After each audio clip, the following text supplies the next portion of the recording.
Aries, Taurus and Gemini tonight. Okay, so welcome. This is Jenny at Seven Chakras Tarot. Still using the runic sort of Viking themed tarot deck because we love it and we've only had a week of it. So we're going to stay with that. Oh my goodness, I thought I'd lost these cards. Well, not I thought I'd lost them. I knew I had more cards somewhere for the zodiac signs, and I found them when I was like digging through looking for my Twin Flames book that I wanted to find for a client of mine. I guess you find stuff when you actually tidy up, don't you? But how nice are they? Like, we almost didn't get to use these in this winter season. Right, so I've got all my clarifying decks back out because I missed using them, because I feel like we get the most dirt when we use like all the clarifying decks, so they're back out. So depending on how long the readings end up being, I might reduce down the sort of like self-care stuff, because I went heavy on that last week. Let's see how we go. Okay, 3 shuffles for Aries then. Happy New Year, everyone. I hope you are having a good start to the new year. Crazy stuff going on in the world.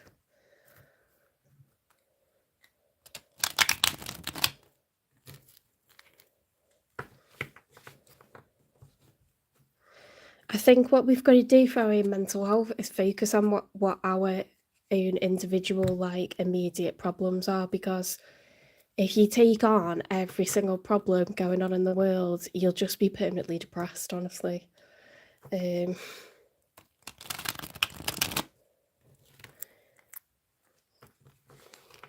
got to go back to that tribal frame of mind, haven't you, where it's like immediate surroundings, are they safe? You know, bit further out, can I help my community?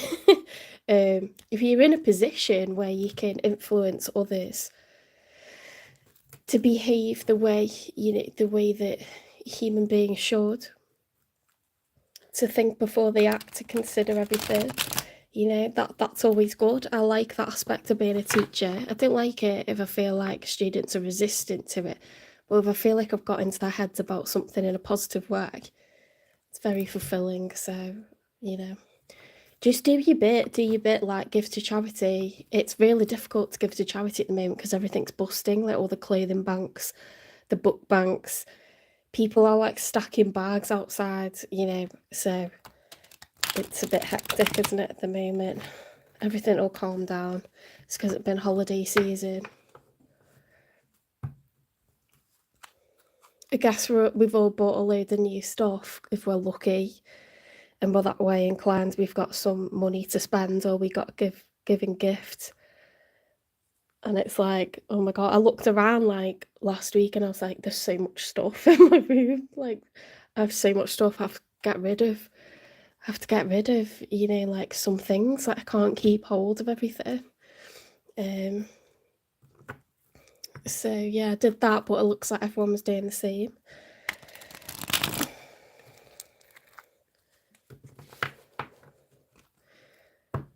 I'm sure the charities will get on top of it.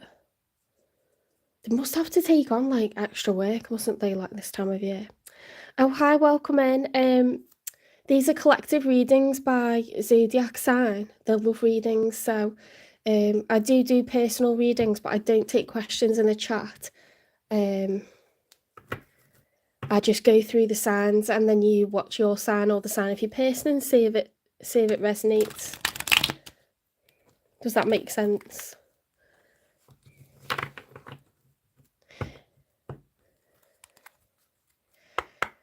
Spirit guides, universe and angels, please stand beside me and guide me for Aries' highest good.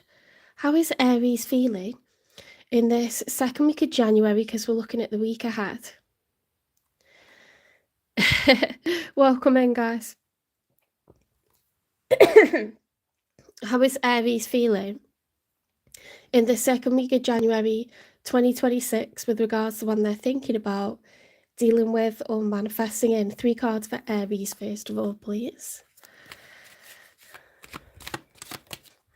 Serene Soul, that's a nice name.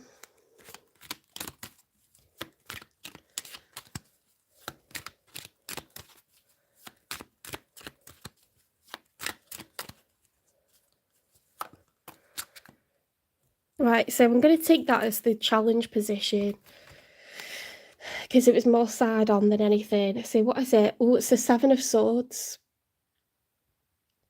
The 7 of Swords. When it's upright, that's someone that's feeling sneaky, someone that's trying to get something past, you know, like another person. So it can be a card of being a cheater. It's not always that, but it's being sneaky. It's going behind people's backs.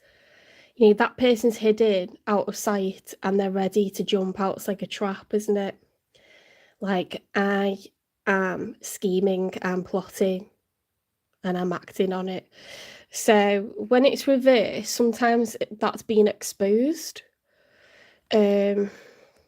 Usually if you're the one with the card, it's you doing it.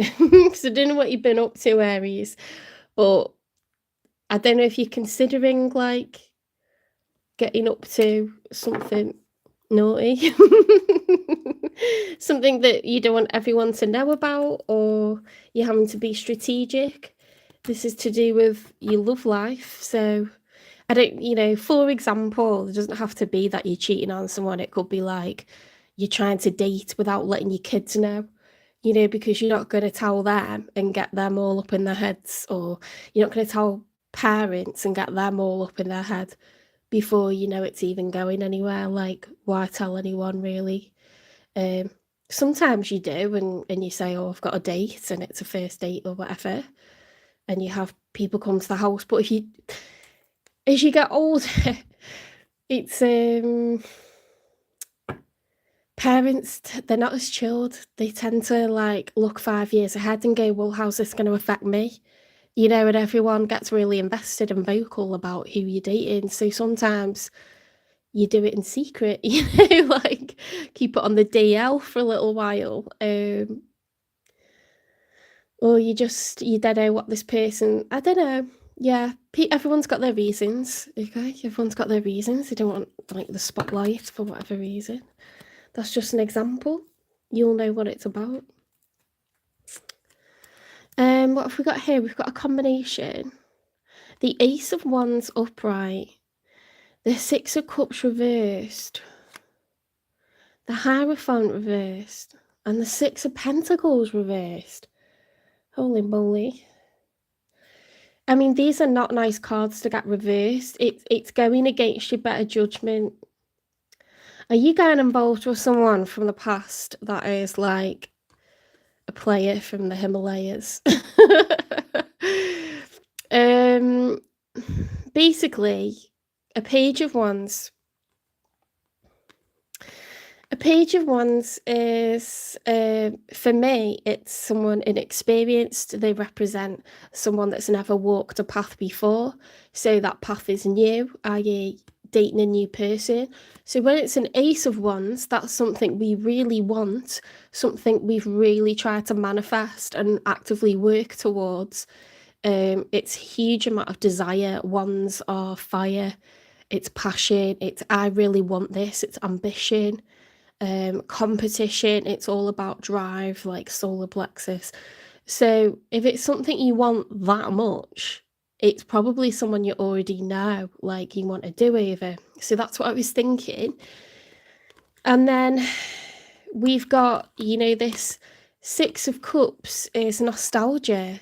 It's reminiscing, you know, memories built up over the years. Those cups represent lots of years worth of memories.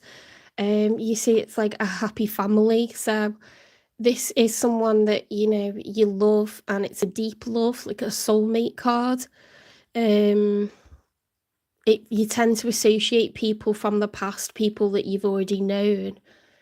You know, so if you've had like a 2 or 3 year relationship with someone, or if you used to be married to someone, this could represent them. It's like a significant connection, or someone from the past. That's reversed though, so it's like they're either no longer a soulmate or they never were. And then we've got the Hierophant, so that's the major arcana for Taurus.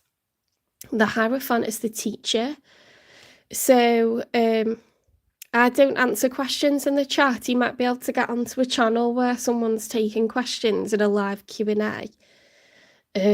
Or you can buy a business reading from me for £18. But these are collective love readings, okay? The Hierophant is someone that's lived so many hard lessons. They're no longer the student, they're now the teacher. When that's reversed, it's like, I know better than to do this. Why am I walking this road again? It's when you act against your better judgment. You know, you are not innocent, you're not naive, you've got enough wisdom, enough air miles behind you. You know, you've been around the world and back. You travelled, you know, you wizened, you know, like, what's going to happen if you get involved with this person again. Hence the, like, I don't really want to share this with people kind of vibe with the Seven of Swords as the challenge. This person's not going to give you equal give and take, or you're not planning to give them equal give and take, because let's be honest, men and women can see a player from a mile off, and they usually identify themselves. You know, sometimes, like, you can have a casual relationship, you know, and it's like friends with benefits, you know, like you just see someone as like really attractive, really hot. You don't know why it's really good when you're together, but emotionally you couldn't trust them as far as you can throw them. You're not interested in committing to them. They're not interested in committing to you. It's like sometimes you can just say, look, I'm not looking for a relationship, and people are quite all right with that, because then they think about it and they go, well, that's fine, actually, because I'm not over my ex, or, you know, I'm not in a position to like invest and like present myself to someone and their family for a serious relationship. My finances are a mess, and blah blah blah. For whatever reason, people don't always look for a relationship, and that's quite mutual sometimes. As long as you say that at the beginning, that can be quite all right. So it could be that you have no intention of investing, or this person did you, you know, bad last time, but you thought, you know what, I'll dance with the devil and get my fingers burnt, because I know what I'm dealing with and I'm not looking to commit to them. You know, I just want a bit of fun, or that's why I was saying before, like, you've probably got a reason why you don't want everyone to know about this, why you've got to be strategic, why it's got to be thought out. Like, have you ever done that when you wait till everyone's asleep and then you sneak out like a thief in the night, like sneaking around, trying to sneak out, or like sneak someone in? Don't tell mum and dad that. Something strategic. Ooh, what have you been up to, Aries?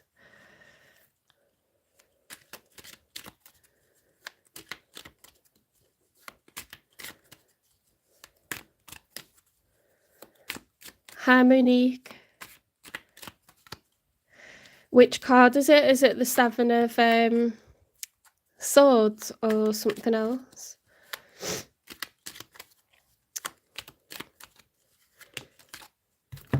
One more for Aries. Right, we've got the Death reversed. Guys, there's several cards here that are to do with reopening a door to the past. A lack of closure, unfinished business, loose ends, whatever you want to call it. This is someone from the past. You're an adult, you can do what you like. You know, my channel's for people who are 18 and over. So I say it how it is. There's all kinds of relationships, there's all kinds of connections that we engage in. This is like not you going towards someone looking for the Four of Wands, you know, like the 11-11 card. You're not looking for the Ten of Pentacles, you're not looking for a public relationship that everyone will know about. I don't think you're even looking for a relationship. It's just you really want it.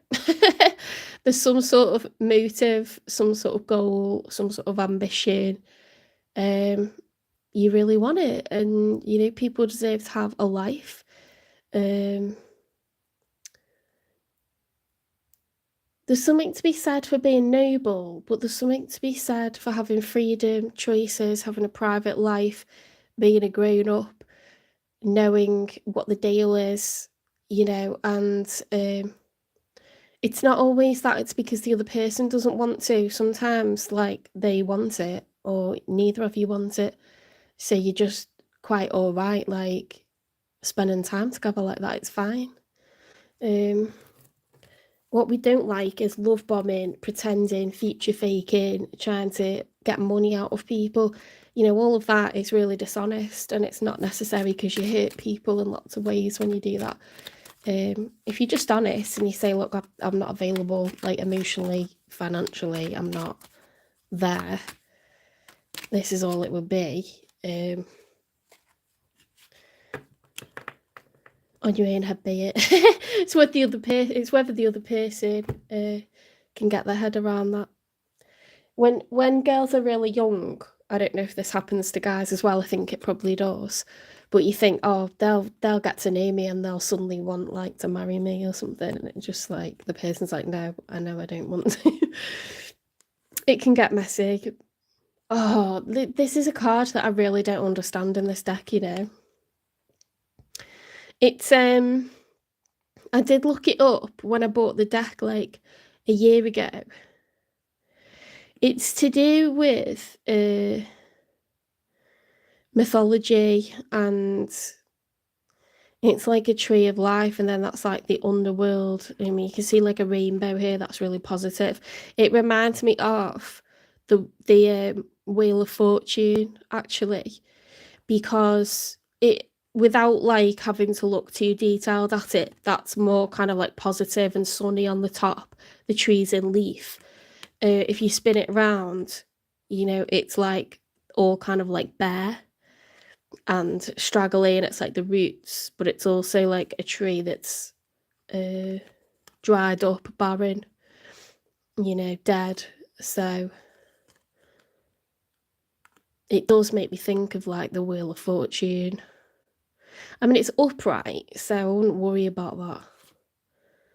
The Hermit, upright. So these are your person's cards, whoever it is that's showing up for you. They've got the Major Arcana for Virgo, and it's upright. So that's shadow work. It's like when you're in a period of isolation, away from lovers, away from romantic partners, any kind of like sexual or romantic connection. You just still see friends, family, co-workers, going to work, going to the gym, doing whatever, going for walks, whatever it is that you do, your hobbies, but you're not necessarily dating or having a relationship because you're taking a step back from love.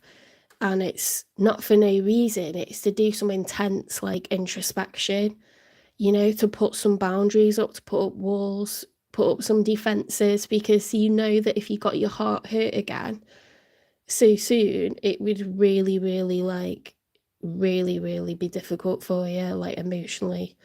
It'd be too much. So it's like when you create space between yourself and any kind of love, you know, opportunities, and you just give yourself space and time to kind of mull everything over and think about what you want. What was their part? What was my part?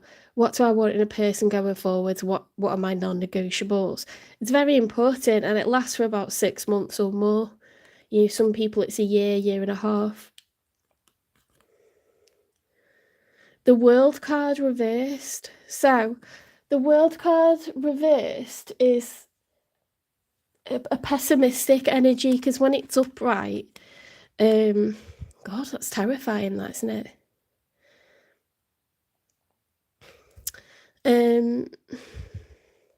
When it's upright, it's like better days are coming, and you kind of know that, and you're able to think positively, look at the sun, you know, breaking through the clouds there.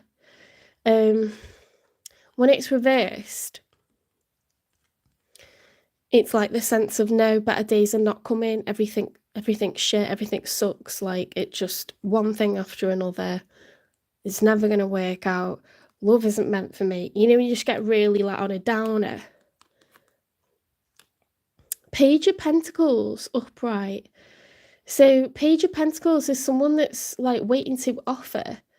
You know, it's like maybe someone new comes in to like your work, like, and you clock them and you're like, oh, who's that? Or, you know, it's like when you're scouting for opportunities and you kind of like, oh, maybe, you know, maybe that's someone like who's worth my time, like, who's that?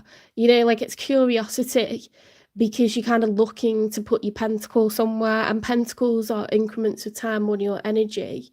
So a knight is in active pursuit. A page is kind of like just looking, just on the lookout, like eyes open, you know, like if anyone comes by, it might pique my interest. The Queen of Pentacles is reversed. What is going on? The Queen of Pentacles, when she's upright, is someone who's feeling very generous, someone who is a solid provider. They're very much aware of their responsibilities. They have enough money to, you know, provide for children, maybe help parents out, lend money to siblings. They love to gift, you know, they will spoil like a love, they will spoil family, they will spoil friends. They like to do that, that's their love language. And they also like nice environments. You know, they'll make a lovely home. It's Taurus, Virgo, Capricorn energy. When it's reversed, we could be feeling less than generous. We could be feeling like the pinch when it comes to money, like maybe we're overspending, or we've got increased outgoings, reduced income, or going through separation. Let's have a look at the rest of the cards. So on your side, it was like there's a sneakiness to do with someone from the past, someone that you know very well, that it may be less than wise to get involved with. Now, the one that's showing up for you,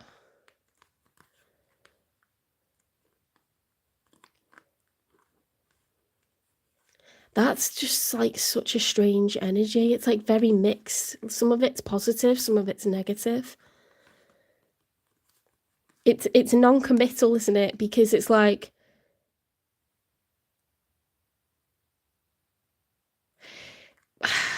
it's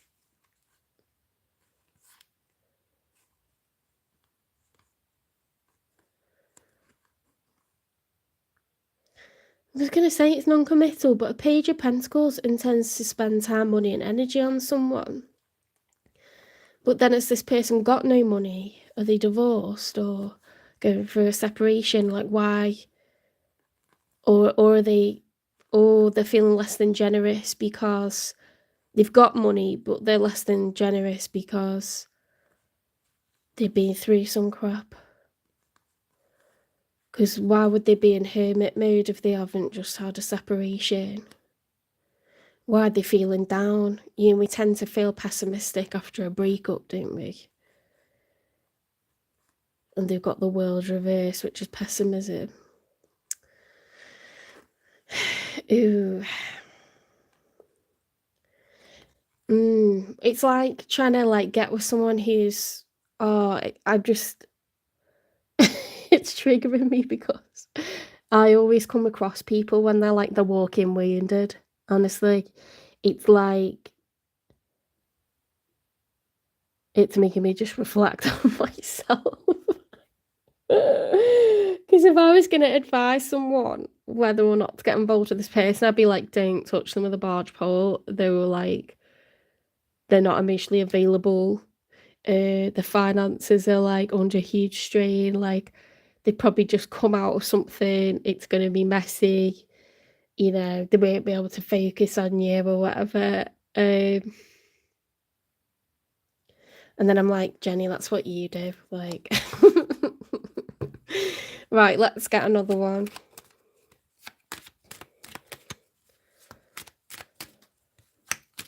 Oh, that's really sad. Sorry to hear that, Monique.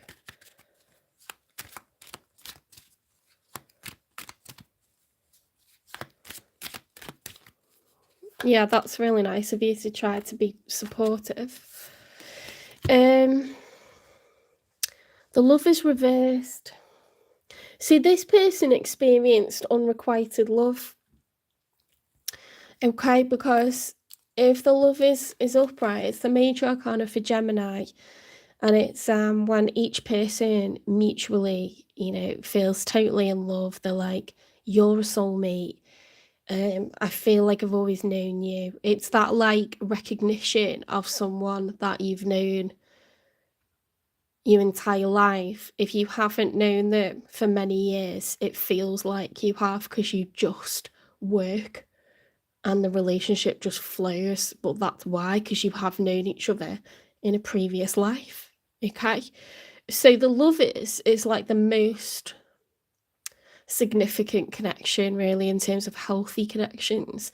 If that's upright, it's mutual. Okay, but when it's reversed, what maybe one person loves and the other doesn't, and so someone like this person feels like, I'm really in love with you and I feel like we're soulmates and you don't.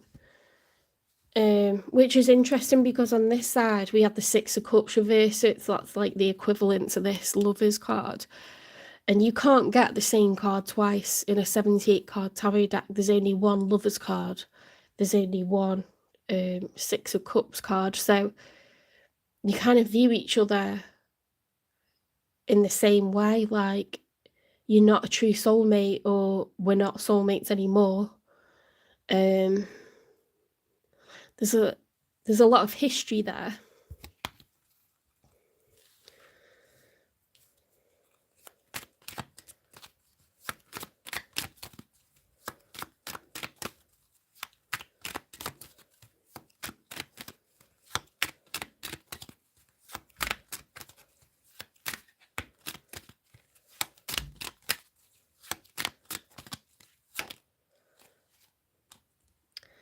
The Eight of Swords reversed. So the Eight of Swords upright is someone who is feeling really stuck.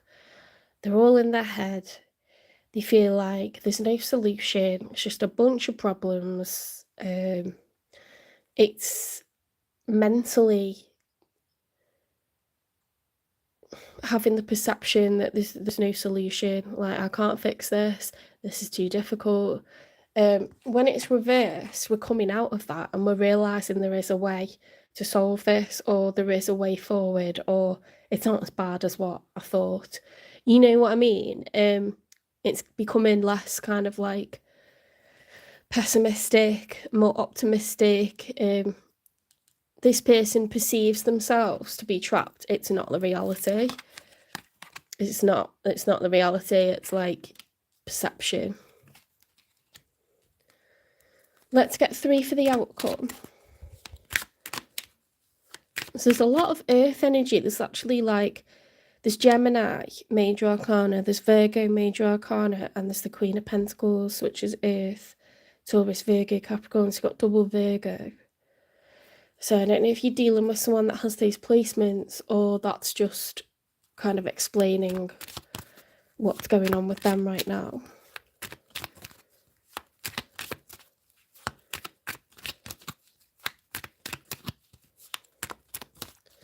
Definitely like a past person in this reading for you. The Two of Swords in the challenge position. So the Two of Swords. Oh wow, that's wild, because you've got the major for Scorpio, haven't you, there as well? The Two of Swords crossed over. That's cross body language. Don't want to deal with it. Don't want to make a decision. Don't want to think about anything. When it's reversed, it's like coming out of that energy where it's like becoming more open to thinking about it, to confronting something, to making a decision, to acknowledging, an issue or something. That's the challenge.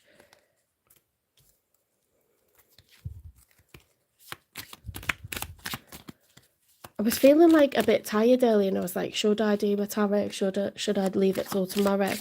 And then I'm like, I feel like really awake and energized now. That's like the effect that it has on me when I'm doing it. Like, I always feel really uplifted and like excited by it. I think I was quite sleepy because I'd had a big roast dinner. Get really lethargic after eating heavy meals.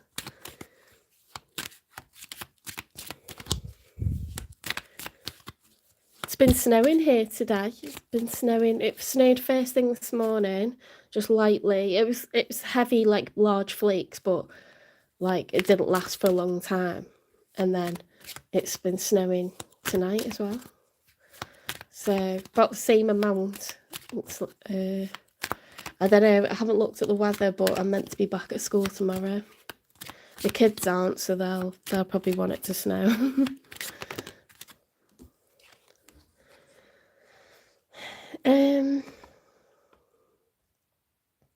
So we've got the Ace of Pentacles reversed. So that could be, I mean, an Ace of Pentacles, it's one large pentacle. It represents a lot. You're in New York. And it snowed there as well. That's cool. I will have snowed in Italy because I used to live in Italy as well. It's that time of year, isn't it? At least in the northern hemisphere, anyway.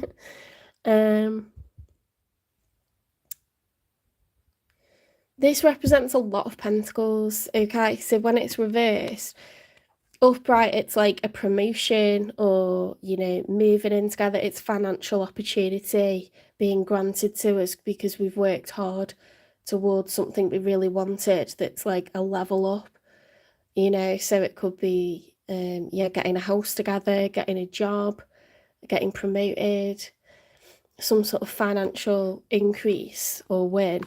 When it's that we've worked hard for, but the universe meets us halfway with a bit of good luck as well.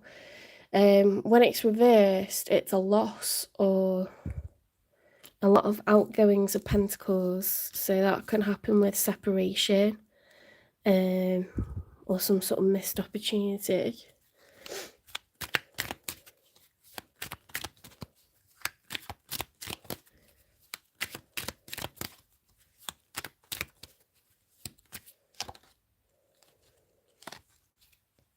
Yeah, see, Ten of Pentacles reversed, that's confirming what I thought, which is divorce, separation.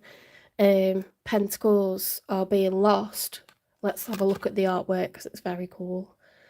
Ten of Pentacles is when you put your income together with another person's income.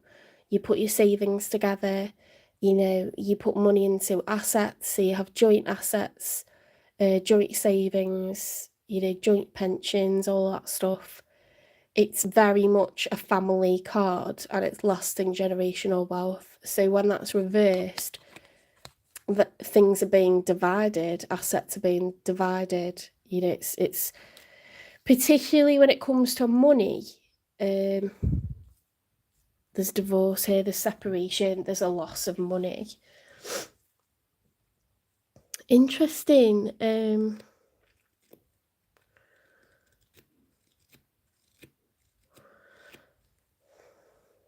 I'm just going to review your cards. So you have the Seven of Swords.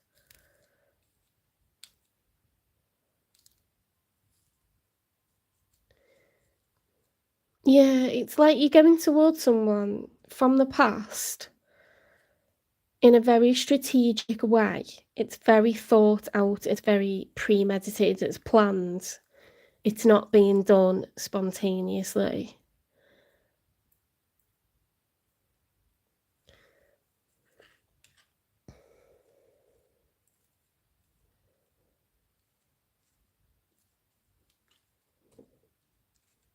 And they're having quite a difficult time. They're doing a lot of like, you know, dark night of the soul or shadow work, in it, very introspective but isolated right now. See, I was thinking of divorce or separation, but it could be that someone's passed away, or is ill and going to pass away. That's interesting that you shared that. Because my brain doesn't go to things like that, but obviously I'm not a fly on the wall. It makes sense, doesn't it?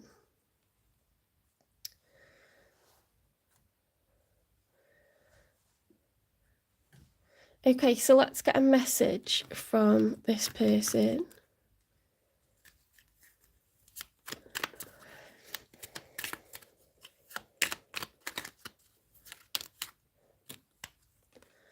Feeling lost. I'm trying to make this work, but I feel so lost. I don't know what to do or say anymore, and it's easier to just stay in silence. Yeah, someone really struggling with their emotions.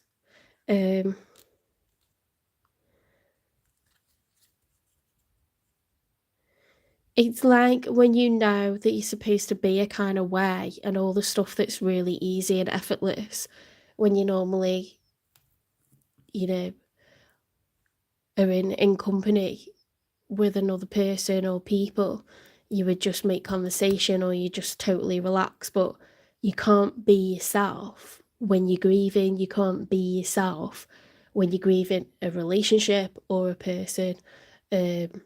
It all feels too much. You can't get your head together. You feel so vulnerable and wobbly and like, yeah, you feel really vulnerable and just fragile, don't you? Very nervous because you've done a lot of crying, your nervous system's all out of whack, jittery, it's draining, like, it's just a lot. So it's quite heavy reading this one. Hi, Divine Help. Hi, Annoy. Oh, I know. Sorry if I break your name up in the wrong place. So I don't take questions in the chat. These are collective love readings. So just watch your sign or the sign of your person or both and see what resonates. Okay, so let's see what's gone on with this person. Why they're feeling so down, why they're feeling so pessimistic. Raving eyes, keeping possibilities open, obvious flirt, disrespectful. So possibly, because I'm reading for a lot of you, it may resonate that this person, they may have trust issues. They may feel like their person was interested in another, or that you've been interested in another. They may have like a bit of a low confidence, insecure.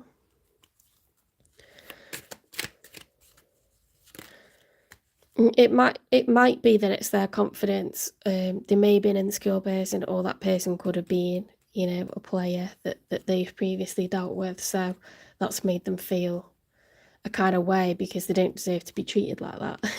It doesn't mean that that's just their perception. They could actually be getting cheated on and stuff like that. Shards of love, past trauma leave scars, take time to heal yourself. Yeah, sometimes stuff like this comes up because we're contemplating being single again, and we're like, I can't deal with like the infidelity that might come my way. I can't deal with, I'm gonna have to learn to decipher who's good and who's not good, who's an angel, who's a demon, who's like got good intentions and who's not got good intentions. The thought of being single is mortifying, to a lot of people who've been married or in a relationship. It's like draining. They're like, it's years or decades since I've been single. I don't know how to be single. I don't know how to be complete, like by myself. You do get back into it, but it takes a good 6 months to a year. And then maybe some people never get over it, actually, if they've been married with kids, and their partner's left them or the partner's passed away. Sometimes people never get over that, do they? But everyone's different. Sometimes people just think, do you know what, I need to fight for my life. I'm still here. I need to like have some sort of quality of life. I deserve to be happy, not to live miserably or whatever. So you just got to do what feels right at the time as it becomes right for you.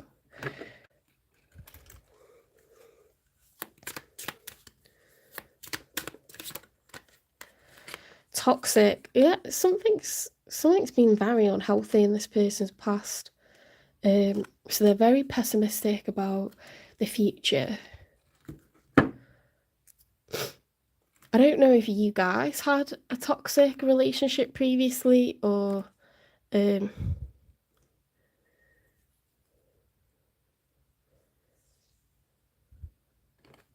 let's get some more, because why are they showing up in your reading? I know one of you is actually connected to this person through your kids, so it's not that you're romantically involved with them, but we're reading for a lot of people, so it's going to be different for everyone. Infatuation, denial, obsession, attraction.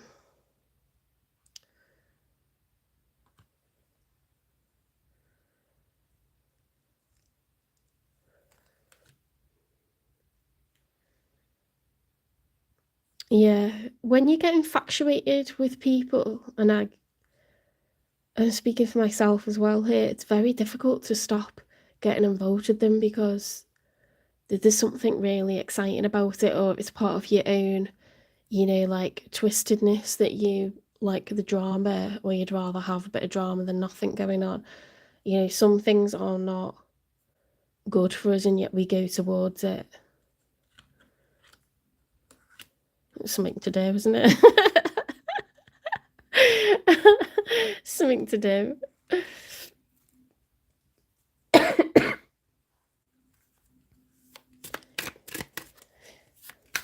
This is the messy truth. Oh, hi, Gabriel.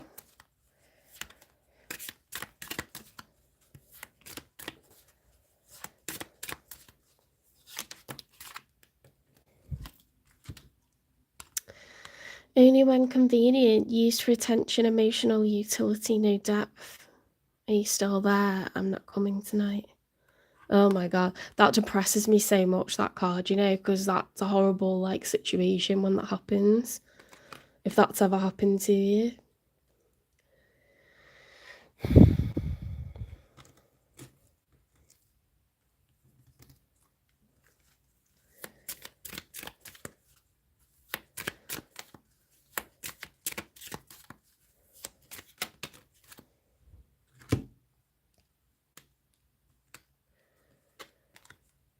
Our connection is intense and it scares me.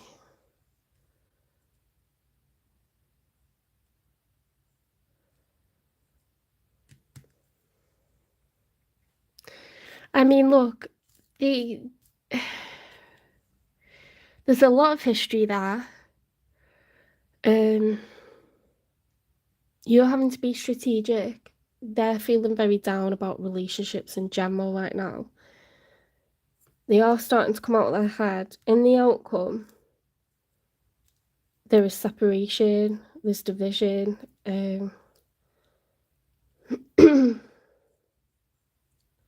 That's what I can tell you, okay, about this, your situation.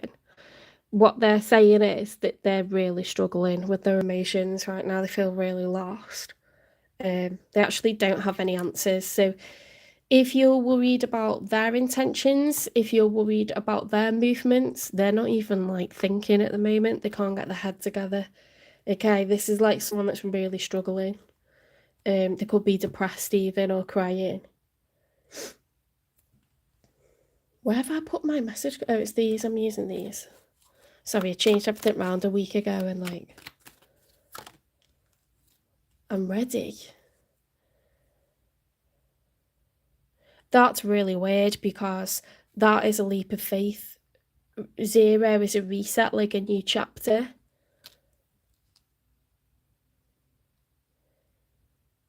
Oh my god, that's so strange.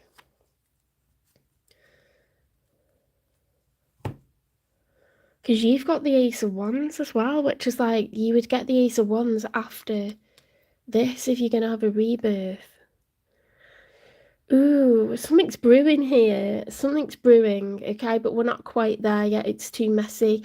Like after a nuclear bomb, there's like all the fallout, and it takes a long time for all that to like reach the ground and settle.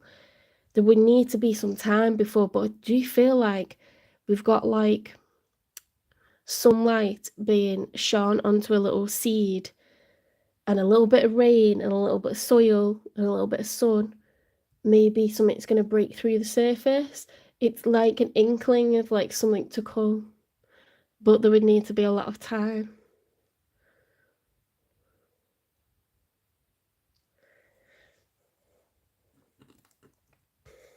This person's got a lot going on.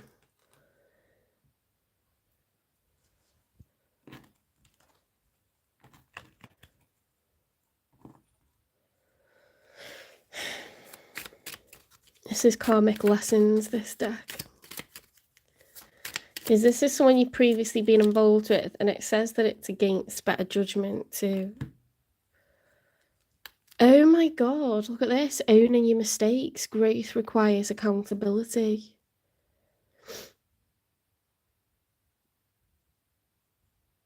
That's interesting, isn't it, Monique? Because you said, like, you sort of, like, had wrongly judged him, or, like, you feel, like, differently about this person now.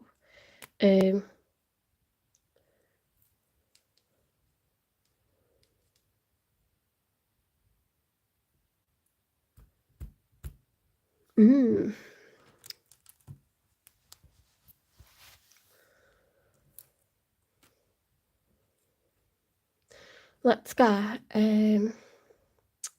what should I get? What should I get first? Let's get a message from the universe.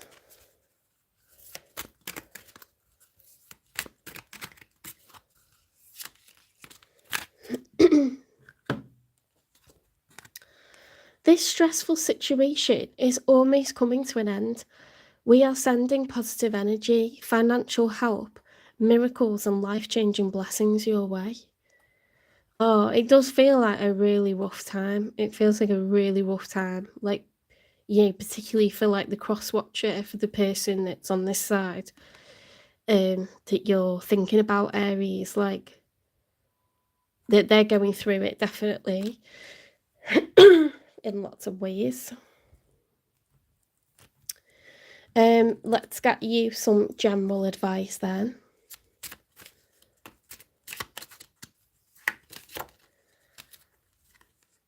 Manifestation of light. I see the beauty in me. I grow and develop my inner self in harmony with light and beauty. I free myself from negativity. My heart transforms, my intellect shines, and my inner light grows. Okay, so that is a really nice sense of recovery. I don't know why that's making me think of like, like birth, like the birth canal. It's making me think of like recovery, healing, owning your mistakes, learning, growing, evolving, possibly future prediction, rebirth of a connection here, like rejuvenation.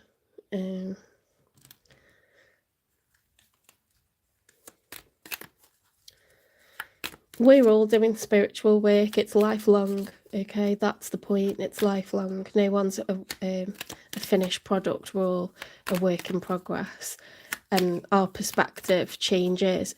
Even after death, you have an ego death. When your body dies, you have an ego death, and a lot of things that you had prejudices over, a lot of things that you just couldn't get your head around, none of that matters anymore. Do you know what I mean? You're sort of this like higher being that is all seeing and all knowing and omnipresent. You can even see the future when you've passed away. You can see the future of like loved ones that are still in body.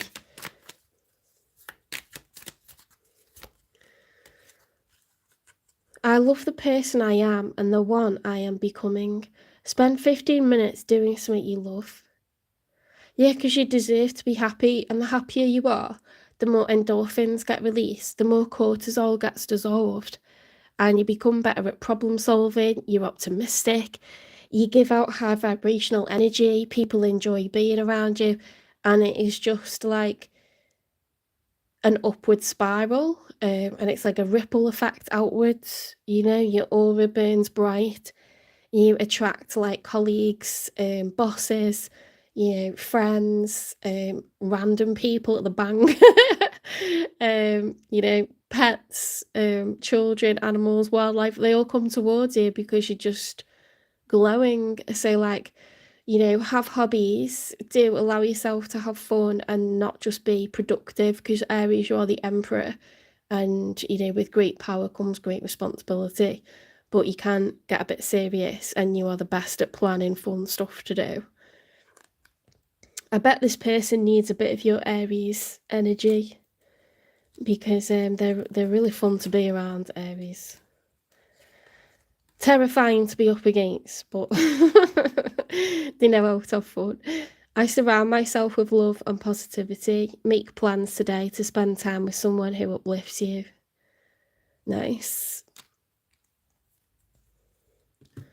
Feel like this is advice for the cross watcher as well.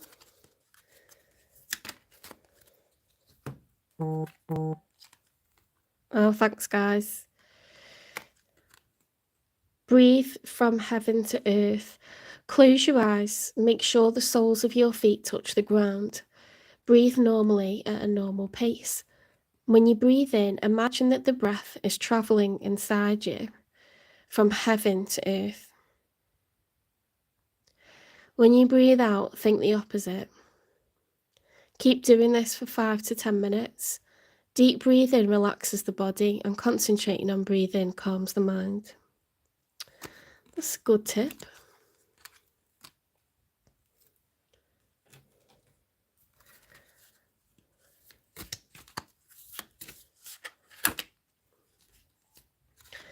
In stillness, my truth becomes louder.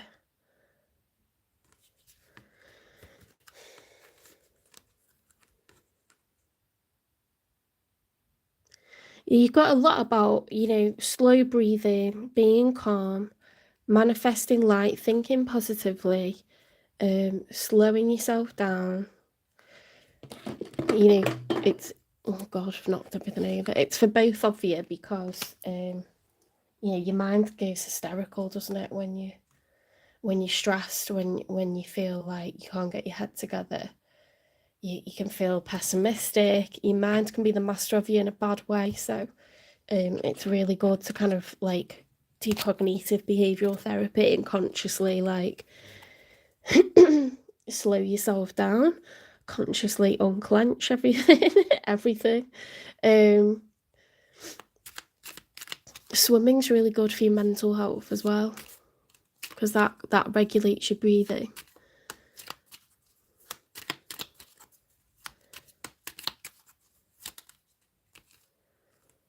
I see beyond illusion.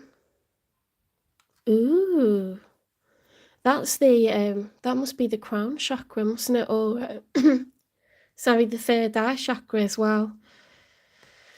That'll be the third eye, because seeing beyond illusion is like a lynx. They're really good at seeing in the dark. They've got fantastic sight, fantastic hearing, trying to perceive obstacles. You're using your gut and you're trusting your own judgment over how to act. Look, I see. The third eye chakra. Oh, this is so small. Let me have a look. Your gateway to inner vision, the third eye, awakens divine insight, deep intuition, and the ability to see beyond what is visible. So it's also about like believing in things that you can't tangibly touch, you know, like the future, potential, possibilities, but also like whether it's safe to proceed, whether it's, you know, a good judgment or not to do certain things. Like you trust in your gut, trust in your own judgment, because it's necessary to do that. Not everything's so like black and white or simple, is it?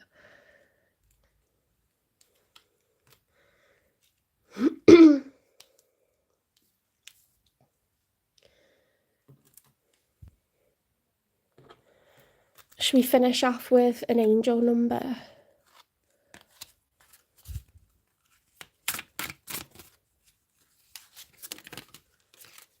You get 2.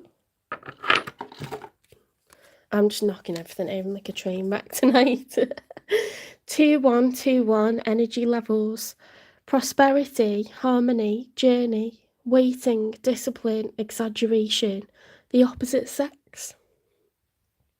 I don't think I've ever had this card come out, you know, and I've had these for years. That day you're waiting for will come. Maintain discipline. You're getting closer to your end goal. There's no need to overextend yourself. Guard your energy to remain focused. It will pay off. It's a climb, not an elevator ride. Trust in you.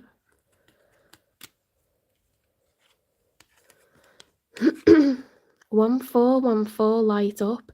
Mood swings, respect, family, constructive outlook, quality. Focus on your needs, desires, and hobbies. That's what we were talking about, isn't it? Everything is more accessible with a light attitude. You will be blessed with new opportunities, a new friend, or an addition to your family. Good vibes will speed up the process.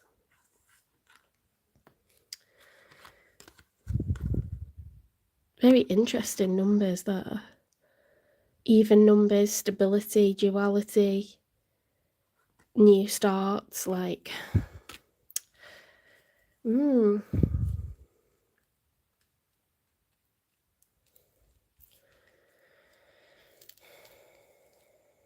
Sometimes, like, we're picked to be put in someone's life, like, as a light worker.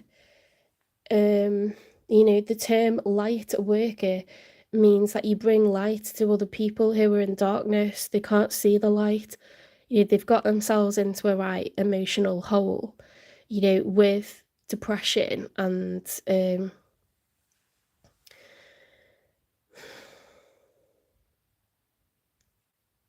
if you're that person that is doing well at the moment, you know, and you're sensitive to them, you've got a gut feeling that you kind of just know how to be around this person, you can do a lot of good, you know, and like maybe that's the point of this, you know, crossing of paths right now. If you tend to come into people's lives at a point where this happens, and they're sort of like, you know, like you keep finding wounded animals, you keep finding people who are like down on their luck. And I don't mean because they're a bad person, they've just had something awful happen to them, or you know, it's just that is a fact of life. Like, you know, I met someone who was in the army and he had PTSD. Now he's not a bad person, but he's really like still struggling with his mental health. And you know, he said like, "You're exactly what I need right now." So yeah, that kind of pissed me off because I've seen it from my perspective, and then, you know, I thought, well, that's at my expense though, you know, because I'm like being nice for you to be around, but I'm not getting a lot back from this. I'm not getting a relationship out of it.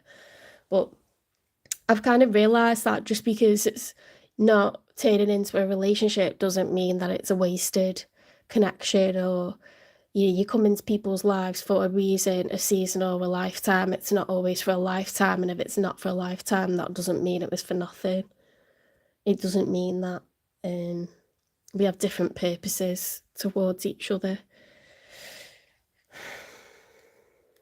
You know, it happened to me with someone who he'd been 2 years by himself. He'd been working on this house for his girlfriend to move into, and she had a major stroke.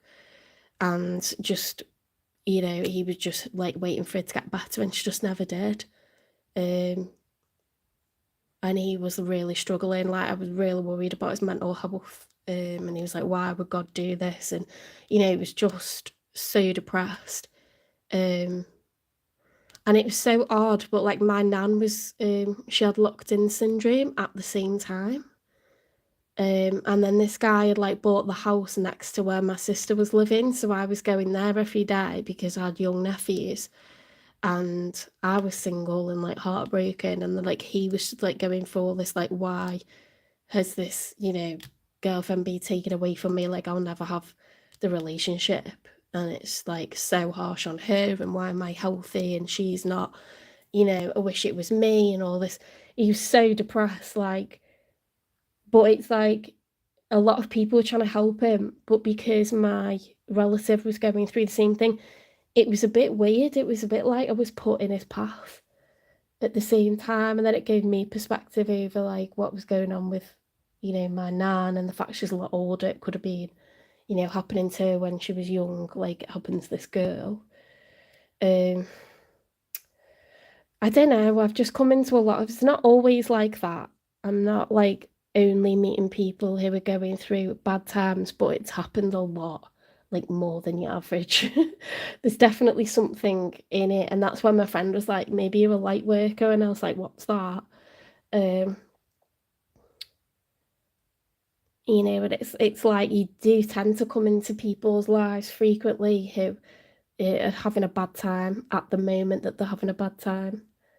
I'm not saying everyone I meet is constantly depressed, but I've come into their life in a really dark period, and it's happened so many times. It's like weird. See, that's kind of like why I got into angel numbers, and then I don't know. I think tarot just came up on my feed. I don't think I went looking for tarot. I think it found me. And then that sounds cliche, but I don't think I went looking for it, honestly. I think it came to me. And I definitely didn't think I'd be a tarot reader. But it's happened. The more you watch it, the more you learn it. It's like if you're really interested in something and you watch a lot of it, you'll probably learn it, you know. You read books about spirituality and wisdom, if you're open-minded. I used to look down on people that believed in tarot, but I think I thought it was like, you know, them corny things where you like cross someone's palm with silver and they like have a glass globe and they like tell you how many kids you're gonna have and stuff like that. I just thought it was that kind of like corny stereotype thing, like I didn't really know what it was. So that's a good thing about social media, is like people who are tarot readers can kind of like put it out there, and then you can watch it without going to visit a person. I think it's very confrontational going to get your cards read face to face. Is more like it's more facing, isn't it, than watching a video and seeing if it resonates, because you can sort of like not claim it if you don't want to. You're not trapped in a tent with someone.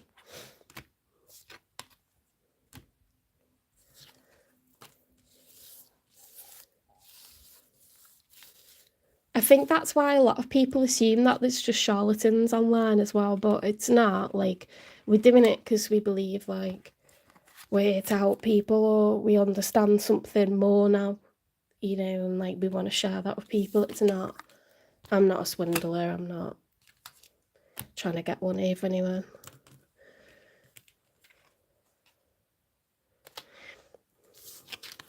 I went through a really, really rough time in 2020. I think a lot of people did.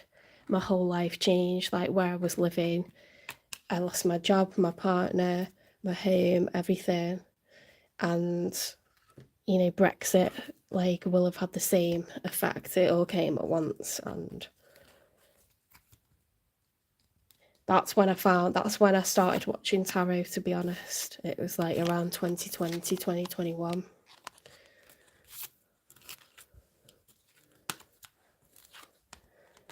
But I was only watching it, I wasn't doing it.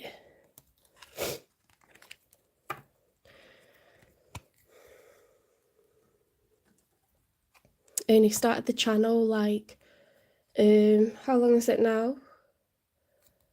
A year and a half, 2 years ago.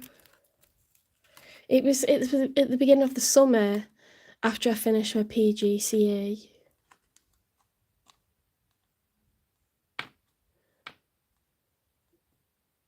Yeah, it'll be 2 years in the summer. It's a year and a half, I think.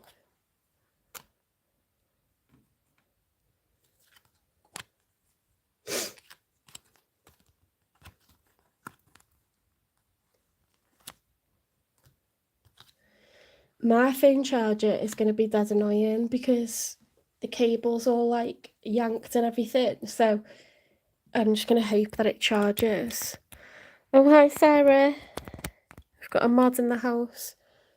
I have ordered a new cable, but I just need to try and position this charger so it charges. Otherwise, I'm going to get cut off from you guys.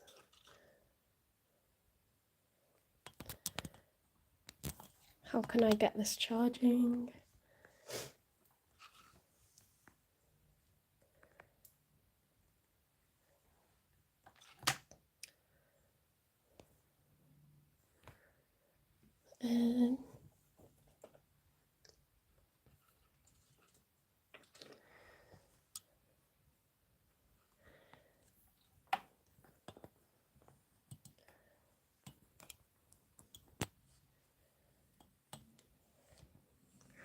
I need to find a way to position this so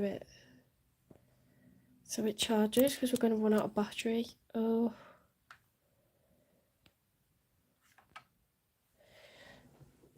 Tell you what, I'll plug it in over there and it might tighten the cable.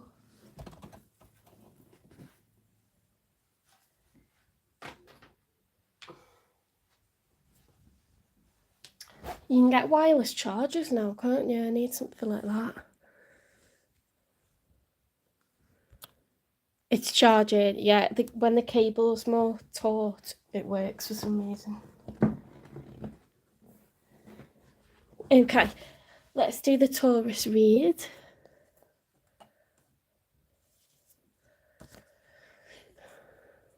I was going to go up to my sister's and watch Mum and Wives, but it's been snowing and it might be dangerous, mightn't it? Like, it's probably not sensible to travel unless I really need to.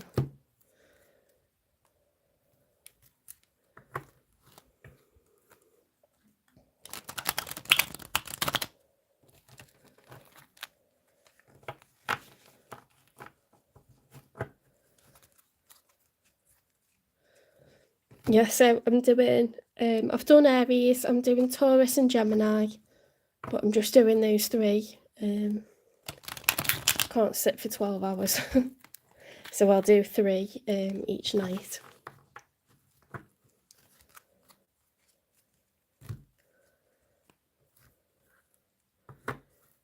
You are literally, like, the timing couldn't be more perfect.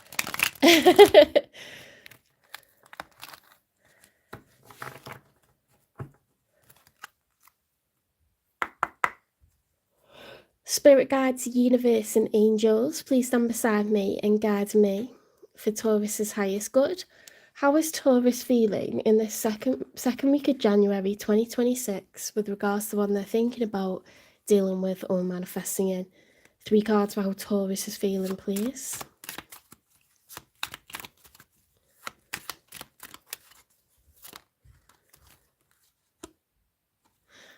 Taurus, you've got the Star card.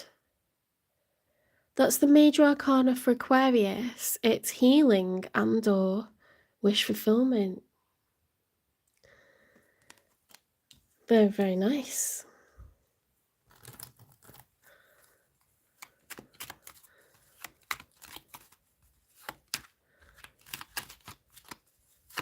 You cleansed, you rejuvenated, you absolved, you're glowing.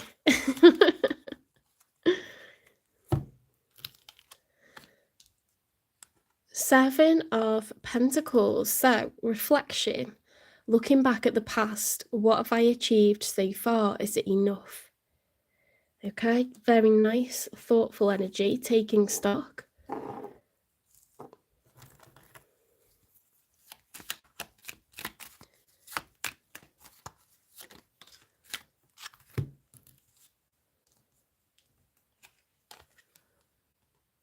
Eight of Wands reversed. So we've got blocks, delays, obstacles, because when the Eight of Wands is upright, it's fast action, progress, lots and lots of progress, fast communication. So the opposite of progress is delays. The opposite of fast action is slowing things right down, you know, to a stop, to a standstill. So sometimes we take a pause ourselves, or we put the brakes on ourselves on purpose. And it's because we're looking back and thinking, where have I been? Where am I now? And where am I going? Okay.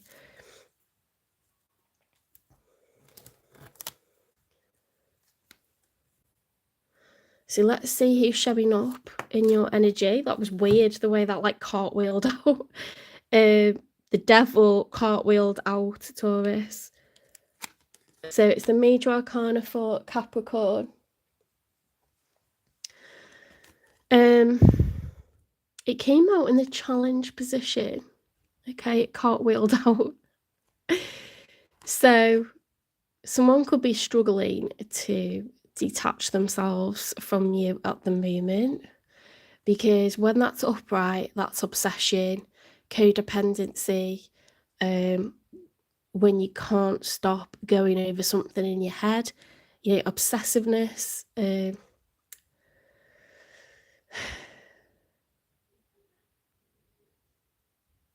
When it's reversed, you get free from the devil. So it was like this, honestly, it was like that. It was like spiraling. It was cartwheeling out. So it's quite funny because, you know, it's like, well, do I go with the angel on my shoulder or the devil on my shoulder? Like, I don't know if this person can control themselves, honestly. Let's put it sideways as the challenge.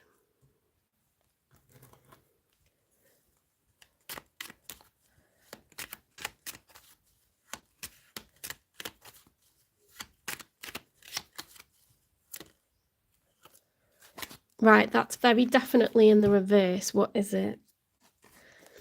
The Nine of Wands. So the Nine of Wands is the wounded warrior. It's when something's been quite the battle for quite a while. This person's dropping the burdens now. They're choosing not to stress out. They're choosing not to continue with something that's very difficult. Hi, Christine.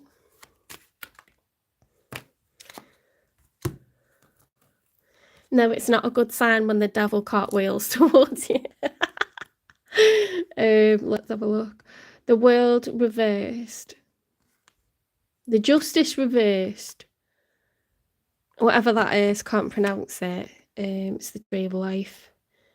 The Knight of Cups upright. What is going on here?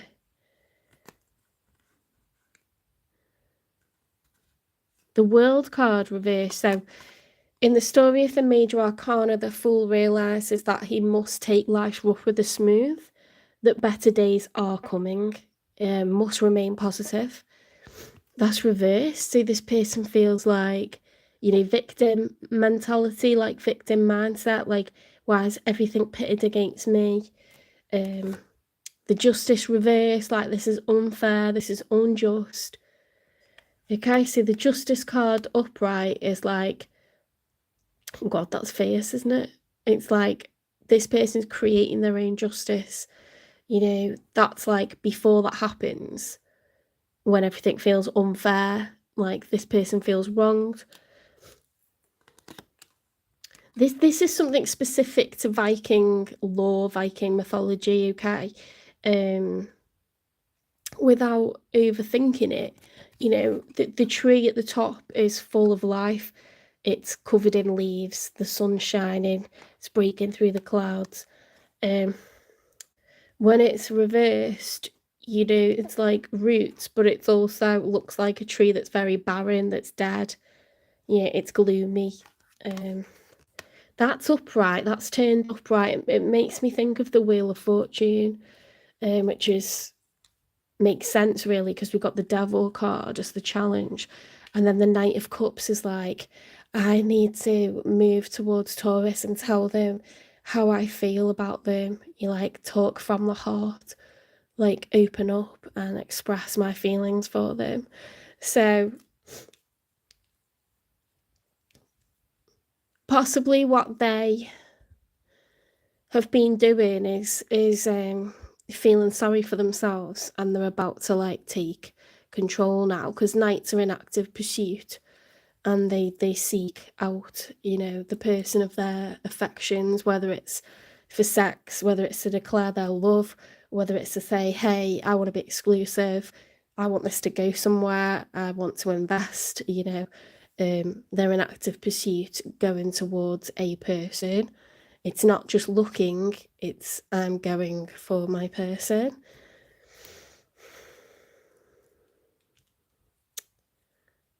They're gonna profess that they, you know, could fall in love with you if they haven't already.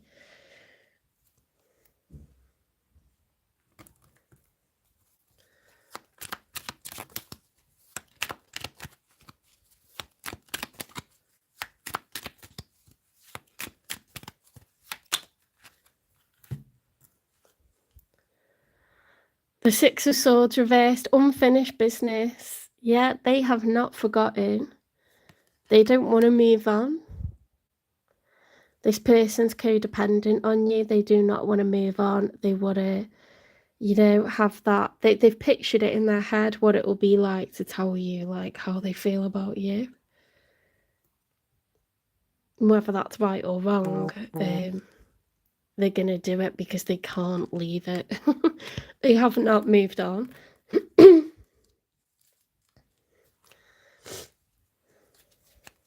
I don't think you've moved on either, Taurus, because you've got the Eight of Wands reversed. So you're literally, how can I put this?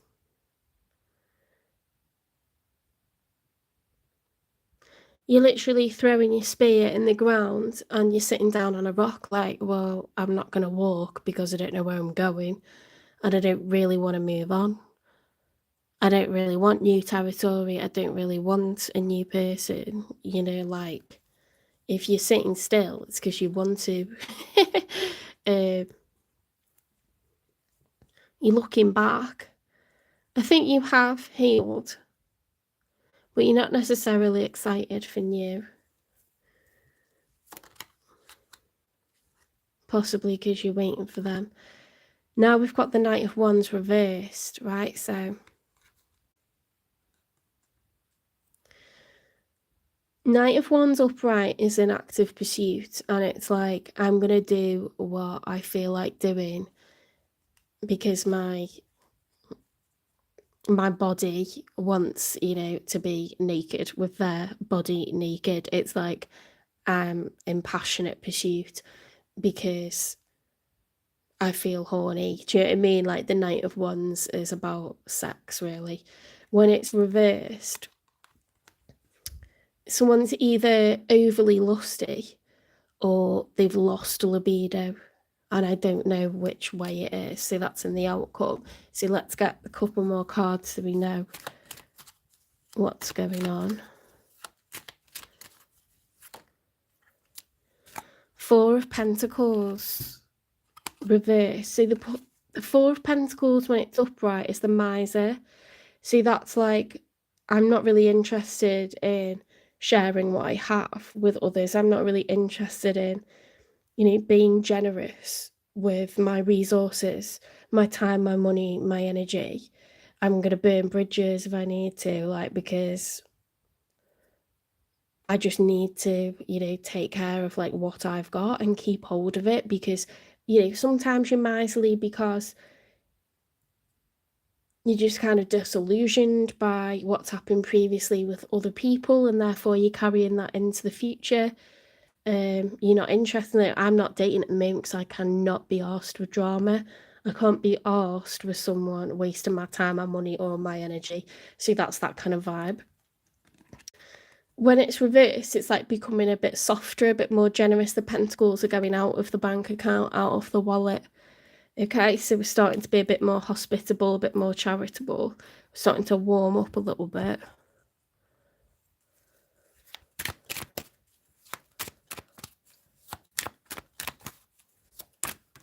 Do you see the way that came out then?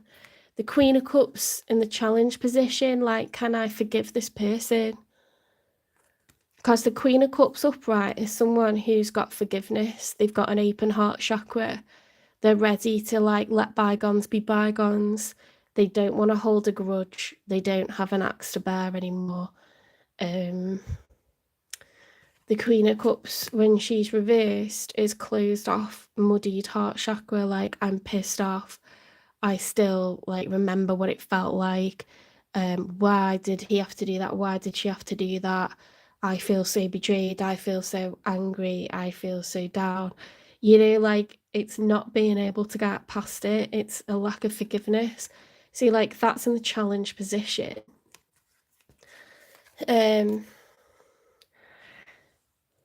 I think they're your feelings, because they're coming towards you like, I can't get past this. I'm going to tell you how I feel about you. But possibly, like, you've seen it all before, you know what I mean? And, like, that's why you don't want to think with your down belows. You want to, like, have your head screwed on, because this is what's at stake. This is what's at stake. Do you know what I mean?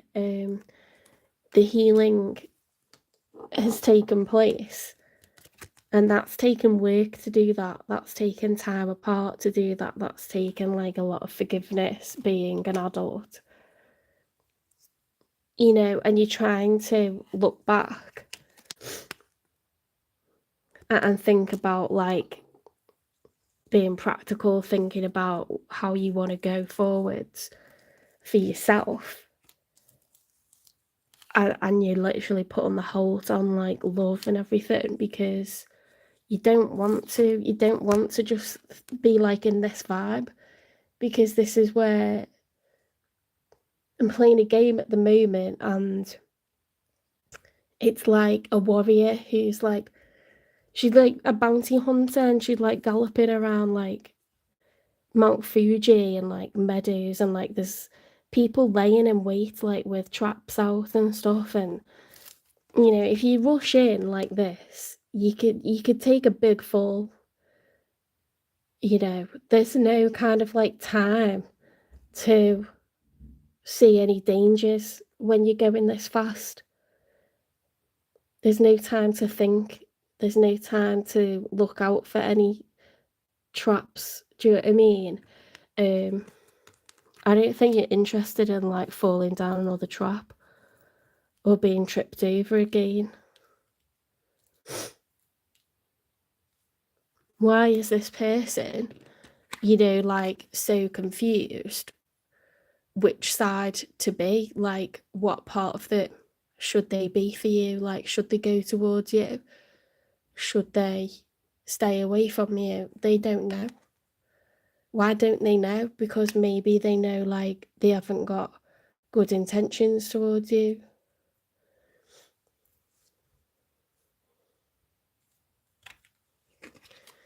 This is what they're gonna say. This is what they're gonna, like, they're thinking about doing. But are they gonna be able to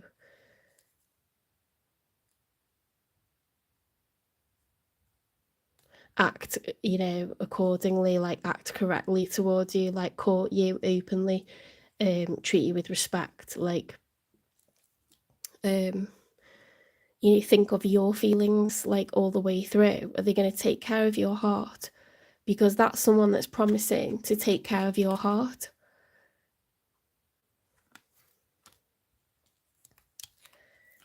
But why are they showing up as the devil? I don't think the devil takes care of people's hearts. You know.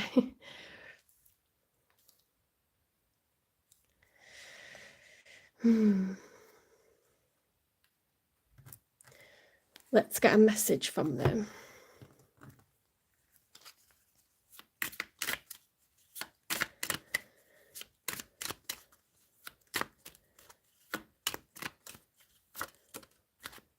Your perfection. Oh my god, this person, like, I think on your last reading it said, like, my fantasy or something like that.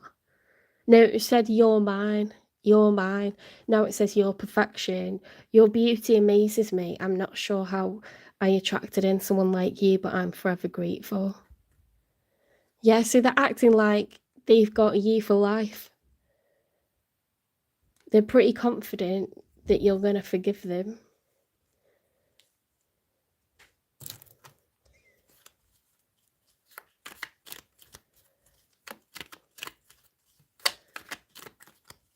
Yeah, the last one said, you're mine. If that's toxic, I don't care.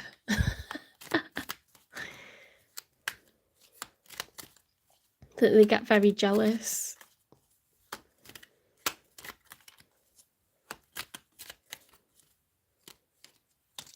I think so, yes. Ace of Wands, they want a do-over. I want you to choose. I feel the same way. Two of Cups.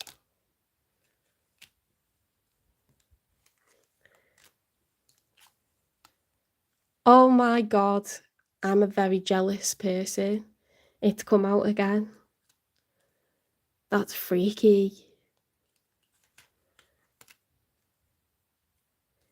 They don't want anyone else to have you. They don't want anyone else to have you. So they're going to come and get you. But they've realised like they can't like hook up with you. They know that it'll be a no.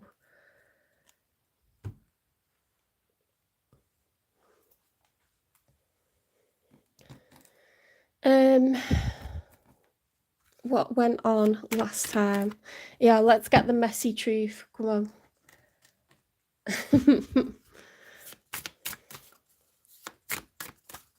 I'm bang on, Sarah, and it's exactly what happened to me last time. So it's like fucking Groundhog Day, honestly. Only when convenient. That's exactly what happened. That's what it made me feel like. Use, retention, emotional utility, no depth. Yeah, so like, I need cheering up, you need to come over, or like, I'm going to message you because I like flirting with you and it makes me feel happy, it makes me feel horny. Like, it's all about him. It's all about how it makes him feel. But then him like disappear, instead of like saying, do you know what, I don't think it's the right time, or you won't have a conversation about it, you just disappear.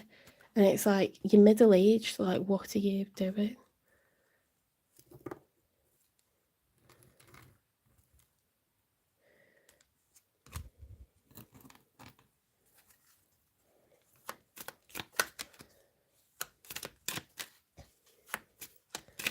Every time as well, it's an apology, and then it's like, I just had all this going on, or I just had all that going on, and it's like, are you like narcissistic? Because I know you're not a toxic karmic, I know you're not a karmic lesson, but I do feel like you constantly see everything from your own point of view. I've never heard so many sorries from one person. I've got people that I've known for 40 years that have said sorry probably twice to me in their lifetime, because they're not scrubbing me over constantly. You shouldn't need to say sorry every fucking week. It's so weird, and like,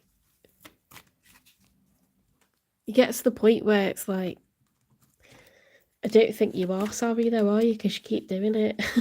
Do you know what I mean? I know he's not a full-on narcissist, but it's very narcissistic to do the victim mentality and like only see things from your own point of view. Where did I even pull anything out then? Show off. Needs to prove themselves, insecure exhibitionist. There's someone that like cares a lot about what other people think. They care way too much what other people think. They might come across a bit egotistical, like, you know, but it's a bit of a front. They're actually very insecure beneath the surface.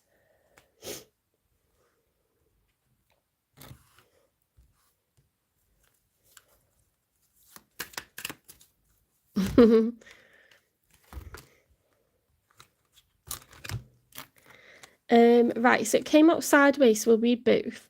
Swept away, caught up in the romance, or clearing out emotions. Refreshed romance, cleanse past sorrows. Be charmed anew and embrace the joy of a fling. Oh my God, Sarah, that's dangerous for you and me. That's dangerous.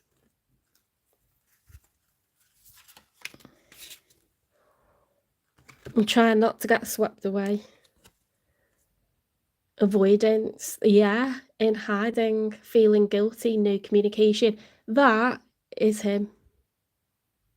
That is him, 100%. Avoidance, don't want to talk about it, don't want to deal with it, won't speak to you now, and then I'll apologise in about 3 months' time. Because guess what? I will never ever chase him. Not in a million years. So if I meet someone healthy before then, it's bye-bye. And if you were that much of a coward that you couldn't say, I did wrong and I shouldn't have, and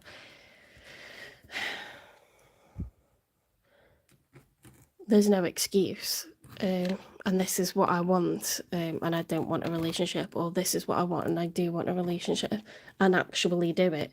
Like, just say what it is, like, that you want. Why is it so hard? We're all adults. It's just weird.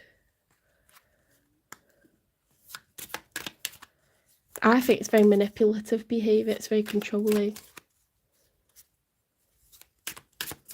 Because they think if they just don't say anything, then it's like, it's not over and the door's always open or something. Police. There'd been some kind of drama with the police being called, so... Or if we're not taking it literally, this person brings drama. Now, what card was that? Was that the hidden... That was broken mirror. What lies beneath? So let's get the unspoken truth. You've come further than you think. I don't like saying father. I think it's weird. You come further than you think.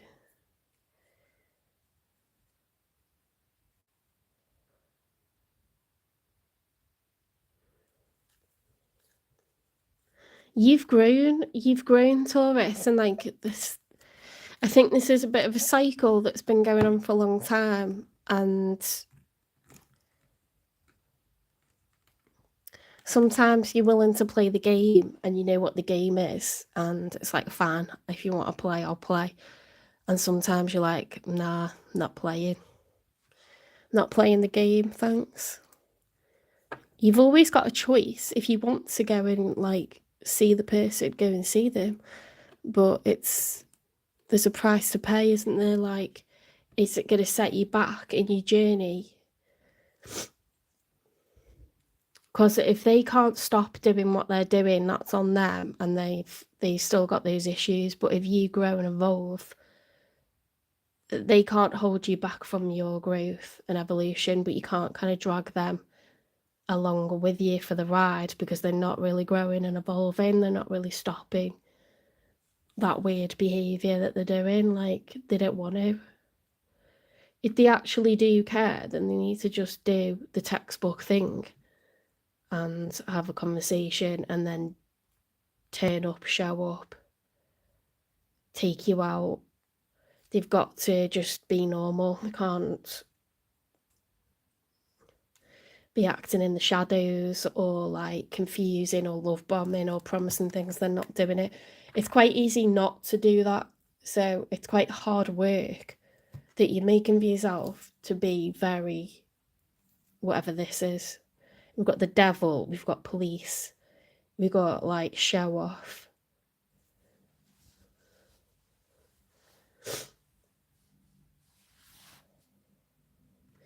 It's quite easy not to do all of that. Like, it's very exhausting listing all of the stuff.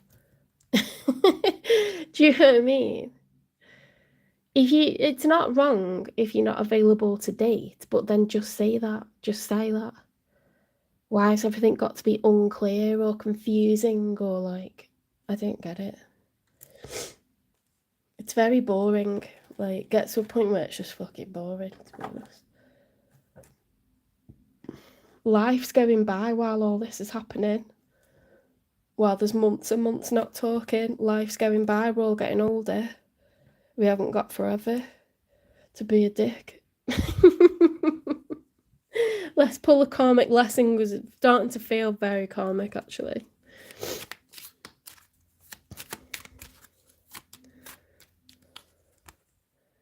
Healing generational wounds. Break the chain for future generations. Oh my God. Now I feel responsible now. Now I feel very responsible. Like it's not just, I'm not just doing this myself. This could be something that's happened to women generationally in your family, or men generationally in your family, because it's not only men that use and confuse people. Women do that. I've done that to people. I'm not a saint at all. I'm definitely no saint. I have done that to people and been like, oh, yeah, I think I do want to be together, but I just don't want to be by myself. You know, we're all capable of doing stuff like that. Maybe this person going through a hard time, and so, you know, they sort of leave a lot of confusion and fog because they know, like, if they're honest, then it's bye Taurus, and they don't want to be without you. And that might be selfish, but they're inhuman. Maybe you're fun to be around, maybe you're sexy, maybe there's lots that they really like about you. So they're trying to do all like smoke and mirrors to keep you company, you know, but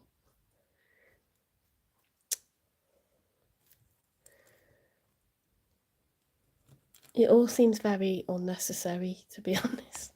If we don't like go on too much about it, what we've got in the outcome is loss of libido, I would say, you know, not going towards this like for passion, because we know what happens when we do that. They want a rebirth. They're saying they're in love with you. They know that you're probably in love with them. They're jealous at the thought of anyone touching you. But I don't see them offering like a solid commitment. So if you want to know what their intention is, I'm not sure. It could be a devilish one. It could be a devilish one. Just because someone, you know, once they've decided they want to tell you how they feel about you doesn't mean they're actually going to like put their money where their mouth is, that they're going to go public, go exclusive, that they want to have a future with you, that they think about having kids or marriage or home, any or all of these things. They may just think it'll feel nice to say it and then we'll sleep together, and then they might tell you something different the next day. So that's what I don't know.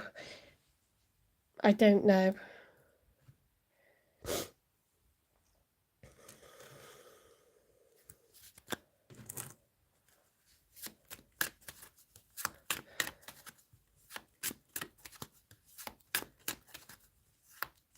Yeah, let's get a message from the universe first before we get general advice. Prioritize self-healing right now. There you go. Put your needs above others for once. It's time to focus on you.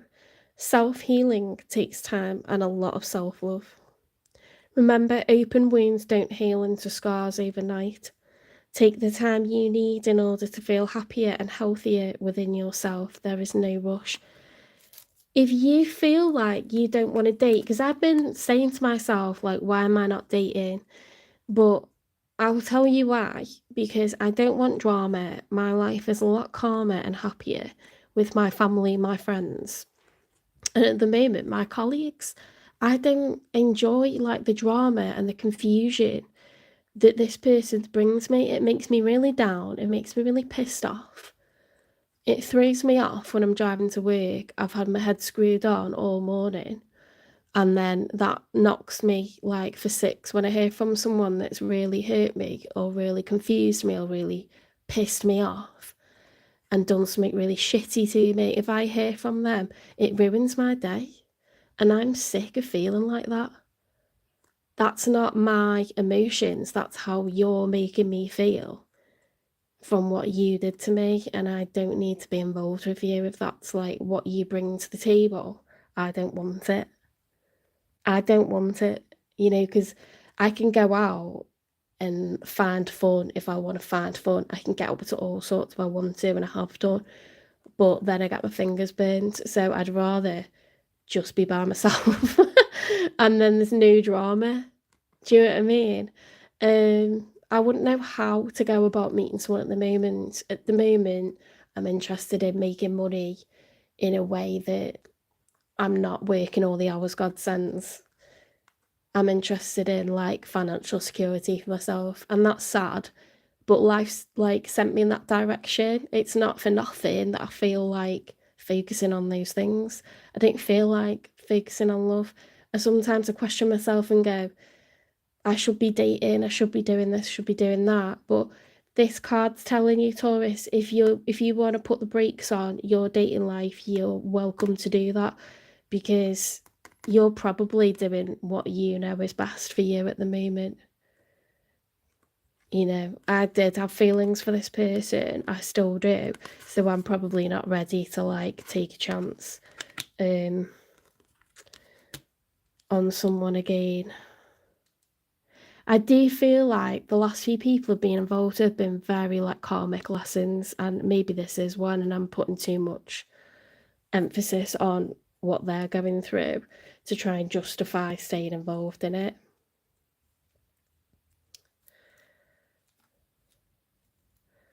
Yeah, if you don't trust your own judgment, then that is a judgment, isn't it? If you like think, well, I'm just not going to date anyone for a bit because I actually don't trust my own judgment, that is a judgment. Like, it's probably a better one.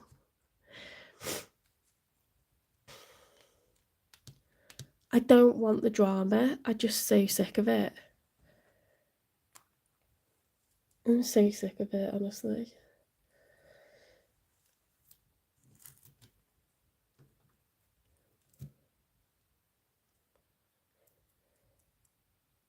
Healing generational wounds makes it feel like bigger, you know, like more profound, doesn't it? Rather than, oh, well, you know, like it's up to you, do whatever. It feels a bit like, I need to be more responsible here.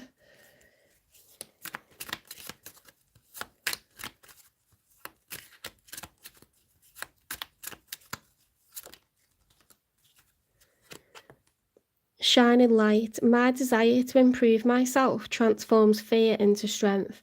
I raise my thoughts above doubt and find faith in the goodness of the universe. I love and accept myself as a soul, and I discover the light that dwells in me. Yeah, it's talking about prioritizing your own well-being, your own sanity, your own health. If someone's coming to you with bullshit about, oh, I've got these feelings for you, and by the way, all this stuff's been happening to me and I'm such a victim, they're asking you to think about them again. Don't do that. Like, think of yourself, think of your own well-being, because that knocks your success. It holds you back from flourishing, because they're like bringing chaos all the time, they're bringing drama, they're messing with your emotions. It throws you off your game financially, and that's, I will not let anyone get in the way of that. I like my money. I like making money, and I want to have security, and I don't want anyone like emotionally like taking advantage of me for any reason. Not for my body, not for my money, not for any reason, not because they think it's nice that someone nice like me could care about someone like them because it makes them feel good. I don't want anyone to do that. You should be coming into my life or Taurus's life to make their life better, not to pull them down. If you're going to present yourself to me and my family and say, I would like a relationship with your daughter, what is it that you're bringing to the table? Because if there isn't anything that you can list, what are you doing presenting yourself to me? Like, what are you doing presenting yourself to me?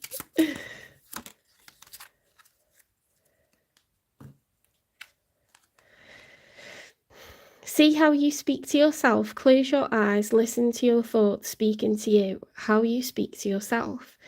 If your inner talk is negative, how bad you are, criticizing, wrong beliefs, it takes a lot of strength. Listen to your inner voice like the radio. Don't get caught in a particular thought or take it to any next level. Just observe them. When you don't identify with your thoughts, they can't take control over you or take any of your strength. When you can let yourself loose from the power of thought, you will experience the present moment and it reduces stress. So if you started to like overthink or be like, why am I not dating, or why do I always do this? Don't. Don't overthink it. If your gut is telling you that it's probably not a good idea, then that's the answer, and you don't need to like justify it, don't need to discuss it, don't need to think about it for more than a second.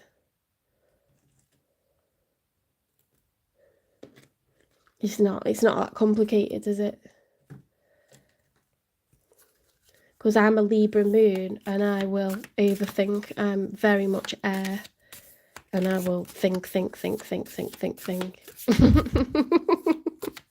And get myself so stuck.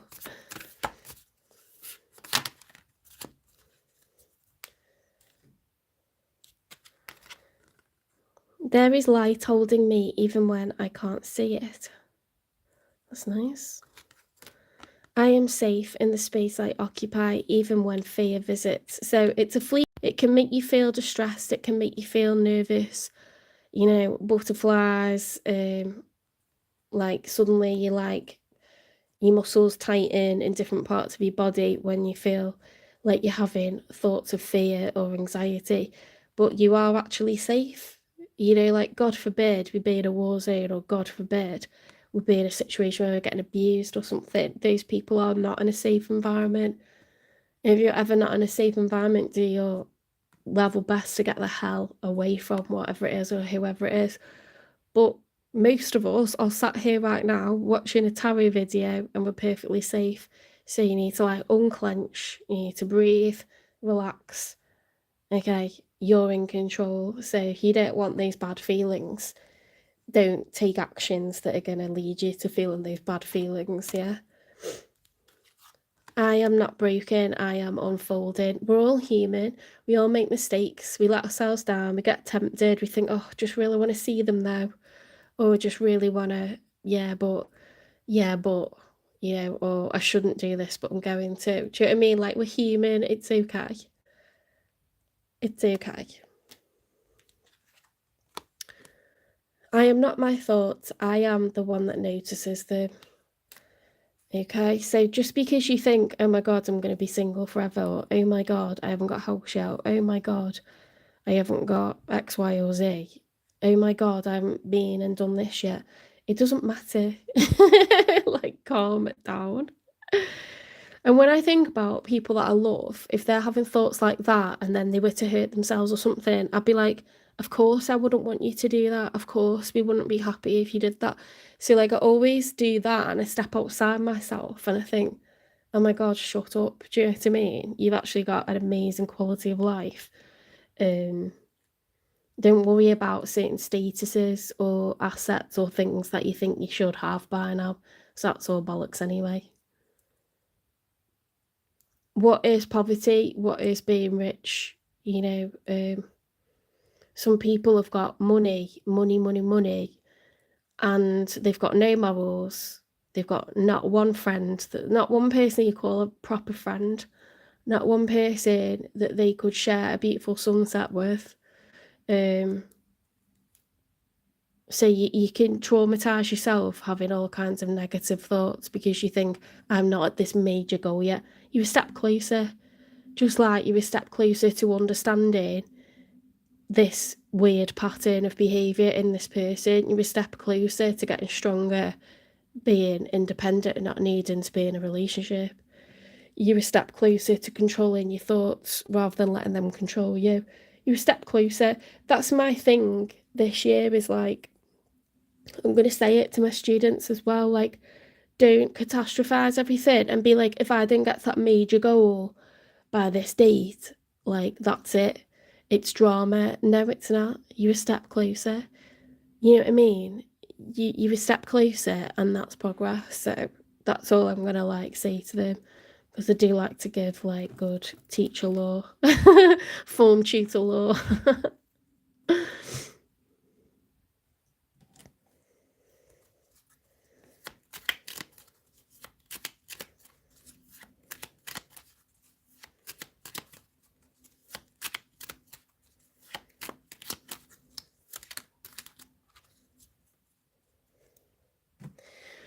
And here's the heart chakra. I give and receive love effortlessly. You know, if someone's trapped in a cycle of unhealthy behaviour, take pity on them, but don't be a mug. Observe the fire, don't put your hand in the fire. Does that make sense? Appreciate the fire. Notice what's attractive about the fire, because all people have positive as well as negative about them. That person is not evil, of course they're not, but the way they're coming towards you and for what reasons is probably not good for you. So don't put your hand in the fire. I've said my piece. I've said my piece.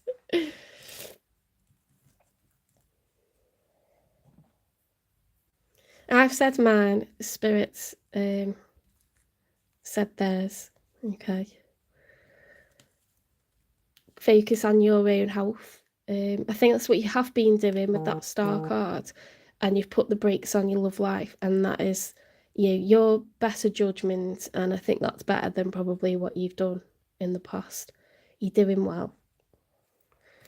It shows a lot of growth, but you aren't healed yet, and that's because what this person did was hurtful. Don't know how else to word it, Taurus.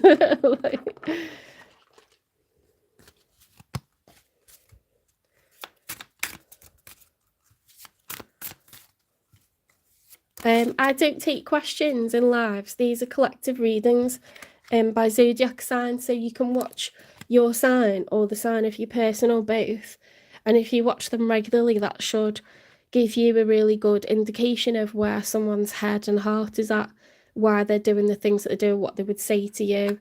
It'll probably answer your question. Or I won't be offended at all if you go to another channel and look for a live Q&A, because I know some people do those. I do personal readings, they're £18. You can reach out on direct message on Instagram or TikTok, or you can email me. It's jen3585@gmail.com. It's in the channel description. There's loads of testimonials on my community page as well from my clients. I've got 100% success rate with readings. I'm not the most expensive, and they're long readings as well. Anyone that's interested in finance or health readings, your connection to spirit, your physical health, your mental health, your emotional health, I'll be starting memberships in March, and I'll do a monthly finance reading worth £18, a monthly health reading worth £18, and you would get that for £5.99. Plus a How to Read Tarot series as well. See, that's in the pipeline.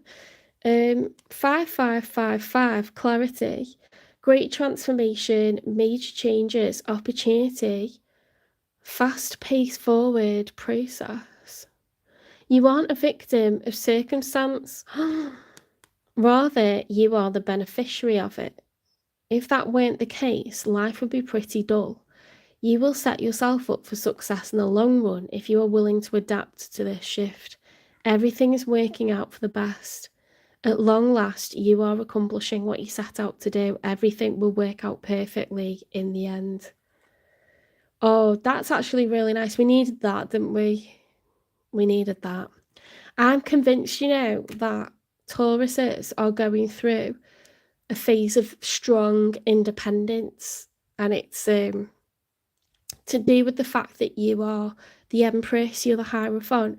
Unfortunately, you are that person that is going to have a lot of hard lessons, and you're also learning not to be someone that views romance as success or views like your person as your hero. Do you know what I mean? Because in mythology, Now, what's her name? The Hierophant is the teacher, right? But the Empress is supposed to attract love. She's supposed to be rescued.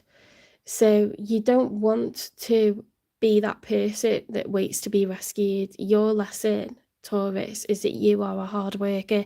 You're patient.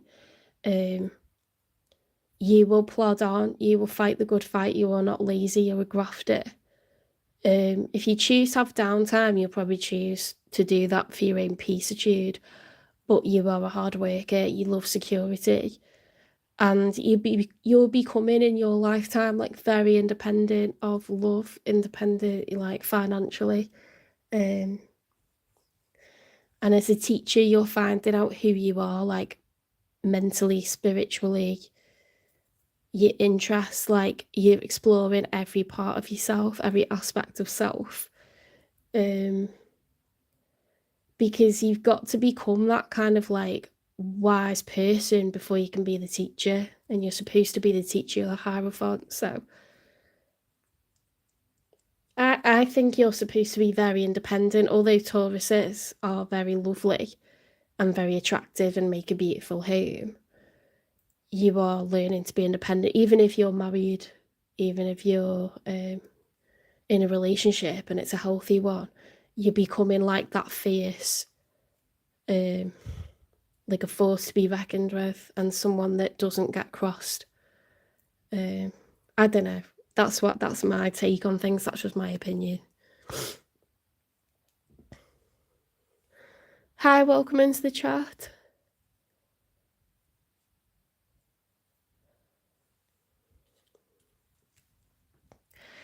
Right, I hope you liked this reading. Please give it a like if it resonates. Share it, subscribe, follow, repost, support the channel, hype the channel. And I'll see you in the next one. We're going to go on to Gemini.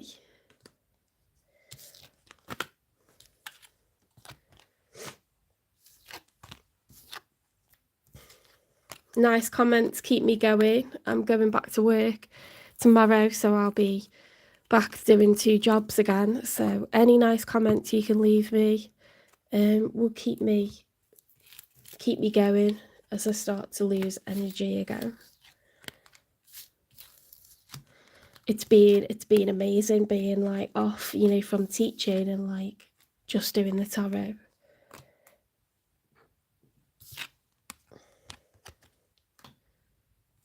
I can do both. It's worth doing both.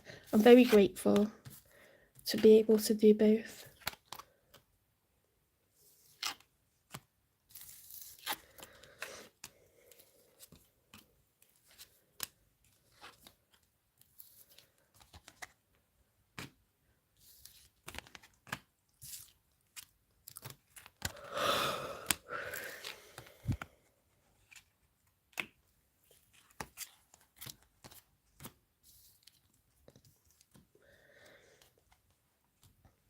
Can you wait for me if I run to the toilet? I'm absolutely desperate. I was desperate before I started this reading. I really need to go.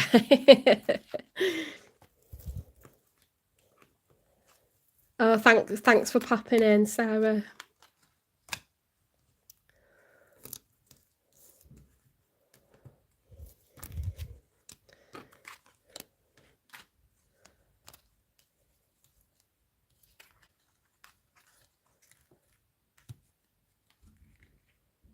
Yeah, I'm gonna have to go to the toilet.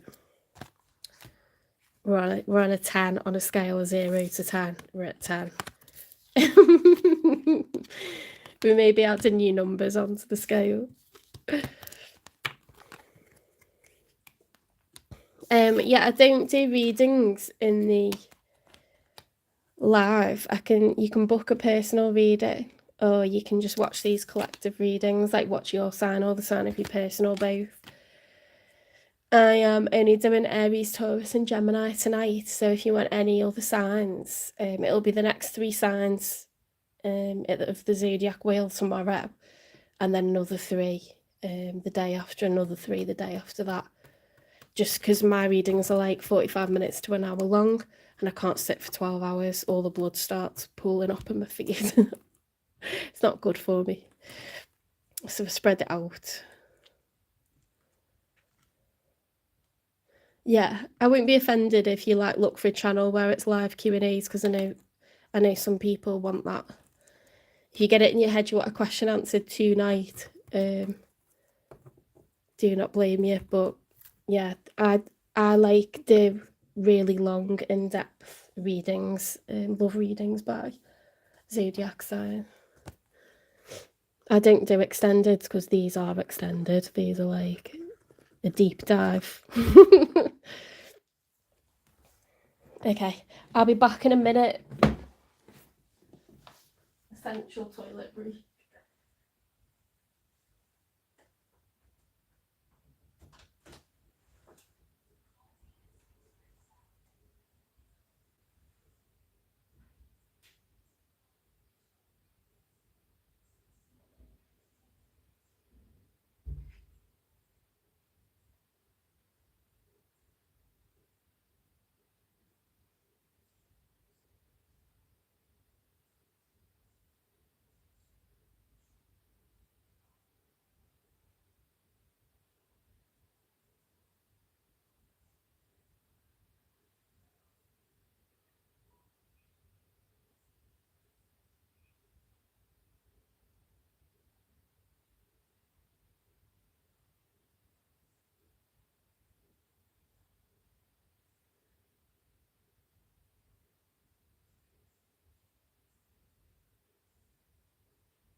Okay, I'm back. That is like 100% better. I should have just done that before. I should have just done that earlier.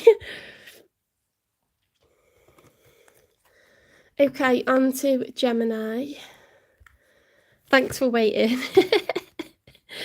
Thank you for waiting.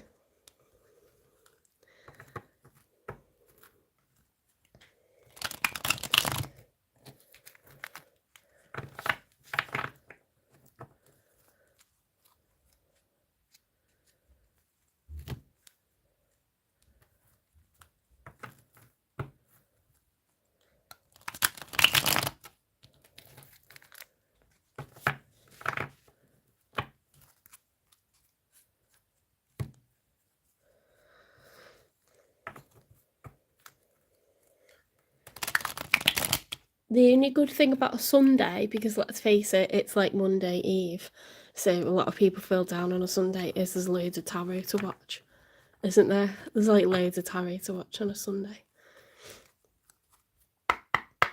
Spirit guides, the universe, and angels, please stand beside me and guide me for Gemini's highest good. How is Gemini feeling in the second week of January 2026 with regards to when they're thinking about dealing with or manifesting in? 3 cards for how Gemini's feeling. Oh, I went away for an essential bathroom break. Trust me, it was an 11 out of 10 situation. Not good.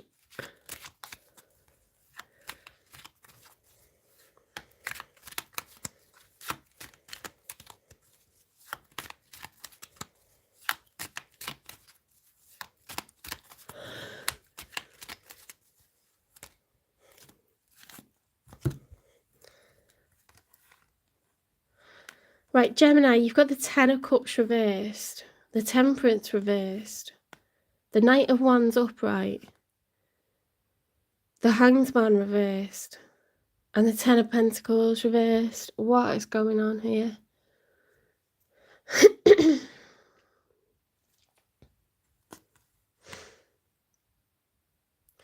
To have the 10 of Pentacles reversed and the 10 of Cups reversed says there's division, emotional division, and also financial division, so assets are being divided.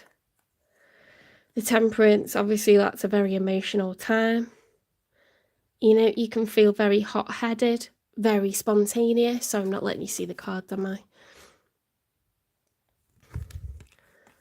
You know, that's unity, that's everyone in a household raising a glass because they're happy. You know, they're saying cheers, salute, yamas, whatever. You know, it's parents, children, siblings. When it's reversed, that's not good. People's cups are not full, they're empty, they're emotionally empty, unhappy. 10 of Pentacles upright is lasting generational wealth. It's what's accrued when you put your finances together with the finances of another person, and it's either the 2 of you or the 2 of you and parents or the 2 of you and children, and yeah, there's enough money for everyone, and it's very like that's what everyone's really trying to achieve. Even if you have phases in your life where you're like, nah, I never want to get married again, no, I never want to like be in a relationship again. We all want security, we all want financial security. Emotional security comes from financial security, feeling like we've got a roof over our heads. We're always going to have a roof over our head. You know, we will take care of each other. We're a clan, we're a tribe, we're a group. That's such cool artwork. I'm just like looking at those people out on the boats, like going raw, like victory, you know, like they've invaded more territory. It's like the ultimate end game, like the ultimate success. But when it's reversed, we're kind of dividing assets, you know, like divorce, separation, moving out. Now, there's a stubbornness going on here because that Hanged Man card is when you turn yourself upside down and you hold yourself in suspense because you're trying to see things from another perspective. You're trying to look at things from all angles. It's very open-minded, like, energy. When it's reversed, it's like, no, it's my way or the highway. It's like stubborn point of view, you know, blinkered, like seeing it from your side only. This is very like hot-headed, you know, rushing in, thinking in the moment, acting in the moment, emphasis on action.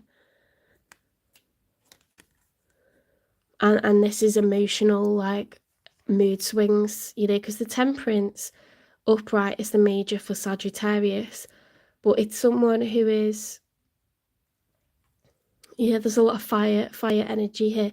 It's someone who's trying to get the right balance. She's pouring from one cup into the other and it's back and forth until there's just the right amount in both cups. When it's reversed, those emotions are all out of whack, so it could be like mood swings, you know, arguments, shouting, screaming, crying, feeling depressed.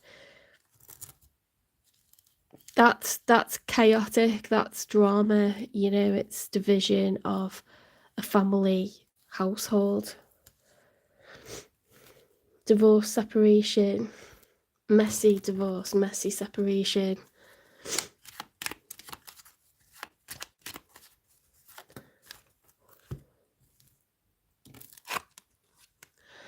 Page of Cups in the challenge position. So upright is an apology, okay? Because a page is someone that is like approaching very lightly.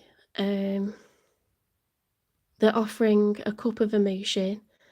Now, it could be any emotion, but tends to be an apology in tarot, and especially after something like this, like a terrible fight, terrible argument, you know, legal battles or verbal, you know, dressing down someone, like taking them down a few pegs, like saying things you don't really mean, losing your temper, you know, threatening someone. This looks messy as hell. It looks painful. You could be considering apologising to someone, or they could, you know, be waiting for an apology from you. If it's reversed, it's like, I'm not going to apologise. If it's upright, it's like, I want to apologise. You're not sure what to do at the moment.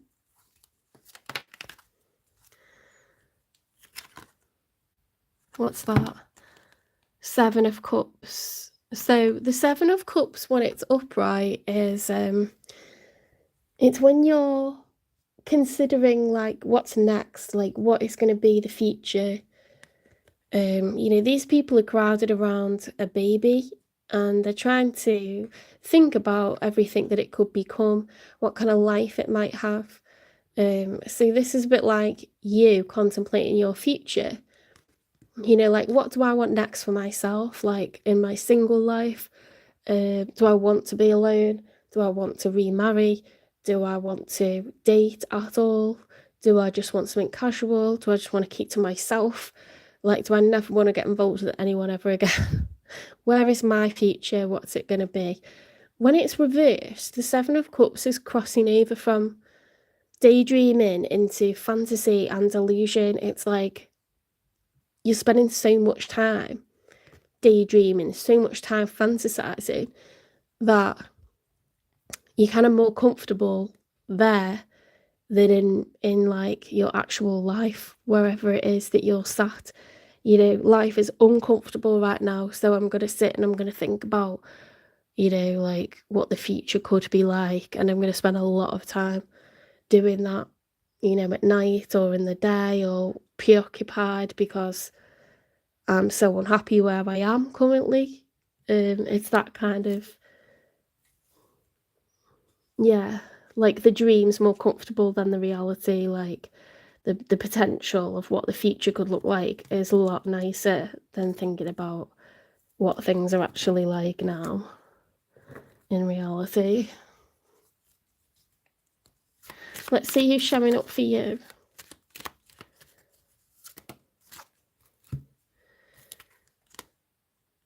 The Seven of Swords. Seven of Swords is coming out for a few readings now, for different signs. The Seven of Swords, when it's upright, is someone that's got a game plan. They've got a strategy. You know, this person is hiding behind a tree. They've come armed. They're ready to, like, you know, they're waiting for these people to walk past. This is planned. This is strategic.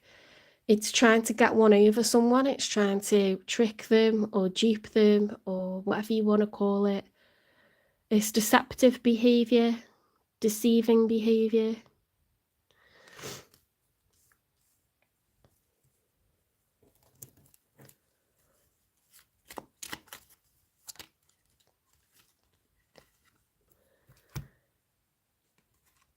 We've got the Ten of Wands upright with the Five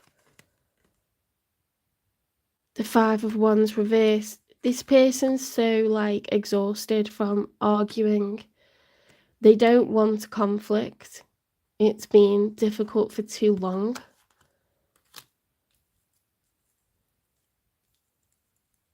It's been such a battle for so long, so challenging. With the 10 of Wands, it's a very stoic energy. It's like, I'm going to get to the end whatever way I can.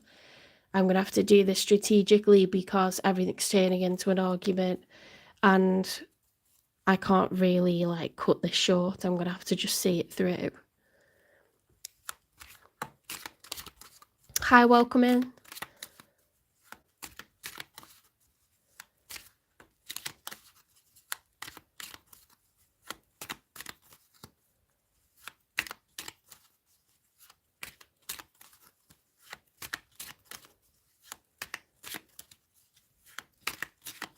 Is it Nada?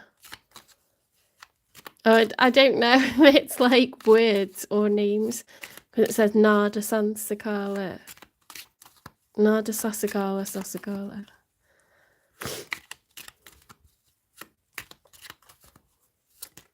This is what happens when I try to read out people's like people's names. I don't think it's a name, is it? It's like a phrase maybe? Or is it your name? Ah, okay.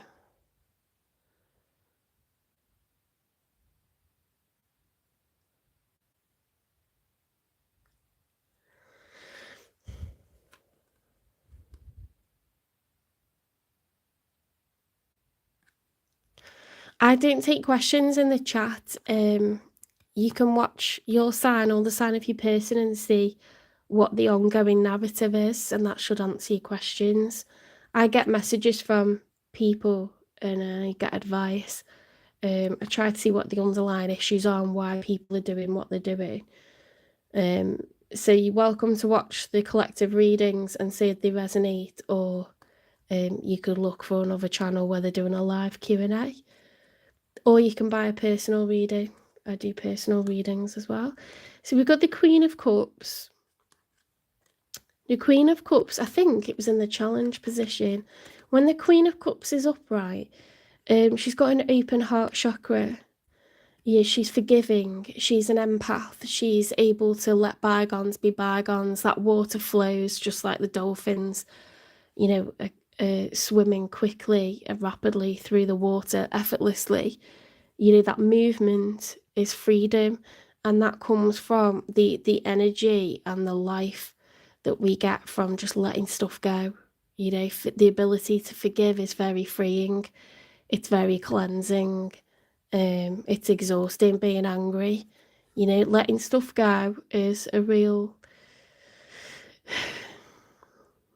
good thing to learn. I'm not saying let people get away with stuff or let people walk all over us and keep forgiving the same person, but to just say, do you know what, let them do them and I'm going to move on. You know, like I'm not going to like stay angry, but I'm going to take myself over in this direction and they can be a train wreck somewhere else. Like you can forgive people for their trespasses and accept that everyone's a work in progress, no one's perfect. We've also hurt people, we've also done things that are regrettable.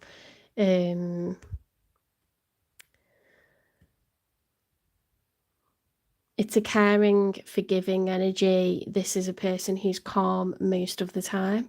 It's water energy, Cancer, Pisces, Scorpio, still waters, you know.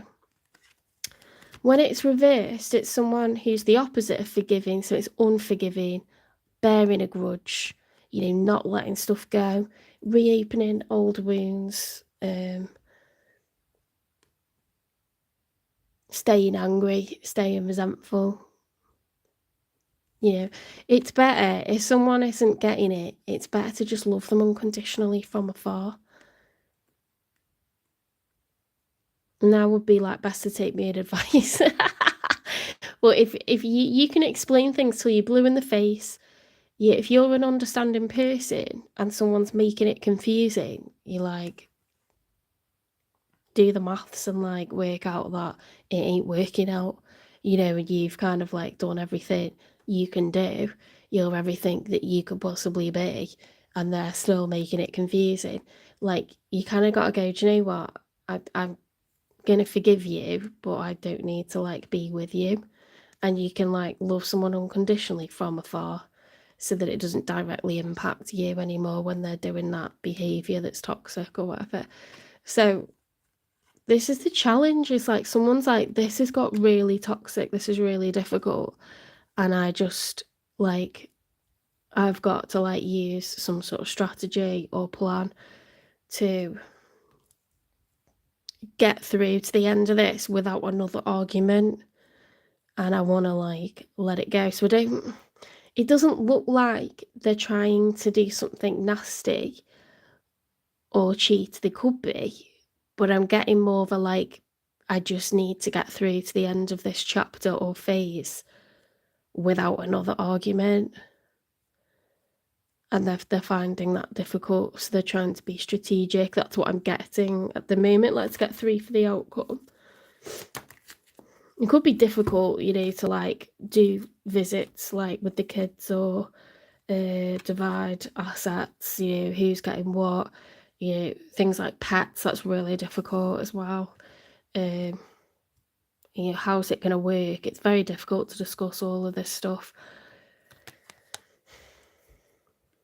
3 of Pentacles in the upright in the outcome, so that is teamwork, community. Everyone's doing their bit, okay, to come together. So that is better. That's a lot better.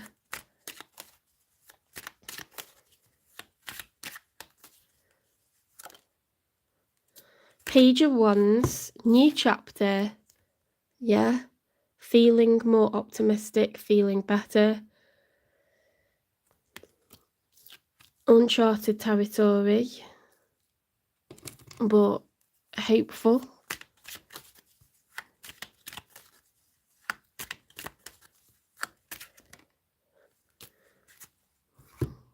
Two of Cups reversed, so yeah, so there is not love there anymore, and perhaps that's what's difficult, is one person has got a load of feelings and the other one hasn't. Maybe that's why they keep getting triggered, or, you know, turn everything into an argument, whether it's you or them. But I think you are trying to work together anyway, despite. It just like, I don't know why you keep getting this, Gemini, but you keep getting like someone you've been intensely involved with in the past. Either lived together or lived and had children together, but there's assets involved. And then it's like trying to, you know, like when you have to work with this person somehow because you're trying to discuss who's going to have the children when, or finish dividing assets, or finish legal paperwork. You have to keep conversing with this person for some reason, and I think it's been really difficult, but in the outcome it's going to be calmer. It's going to be calmer. You will get cooperation. Let's get a message from them.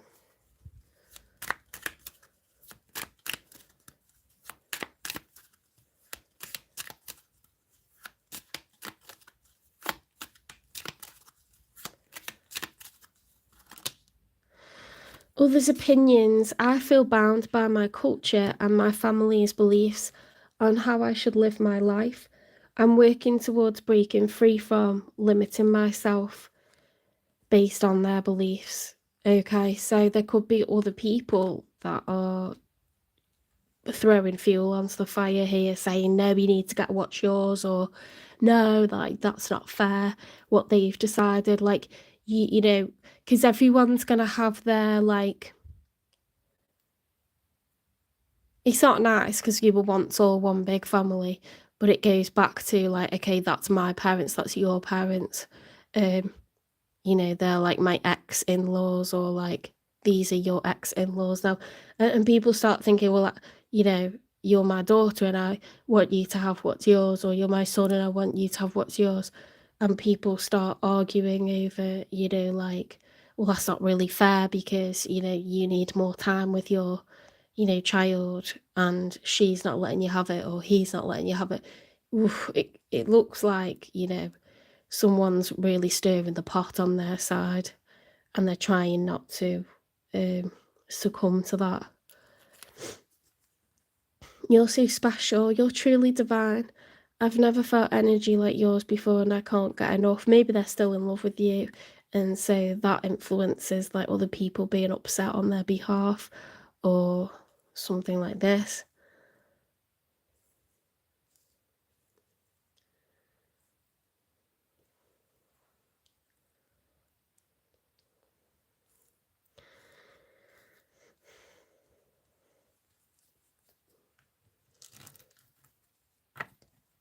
It doesn't even have to be that. It could be like you just have like a lot of love for someone that you've lived with, or if you've brought children into the world, you have a lot of love and realise like, okay, I need to not feel this way about you anymore, but you kind of have a lot of respect for that person, or you have love for them, or whatever.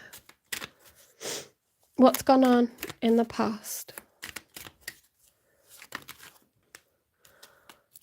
All talk. Silver-tongued devil, big flirt, no action player. I don't know if they felt like you've been sly, or if they were sly and they were someone that was like all talk. Well, that's coming out.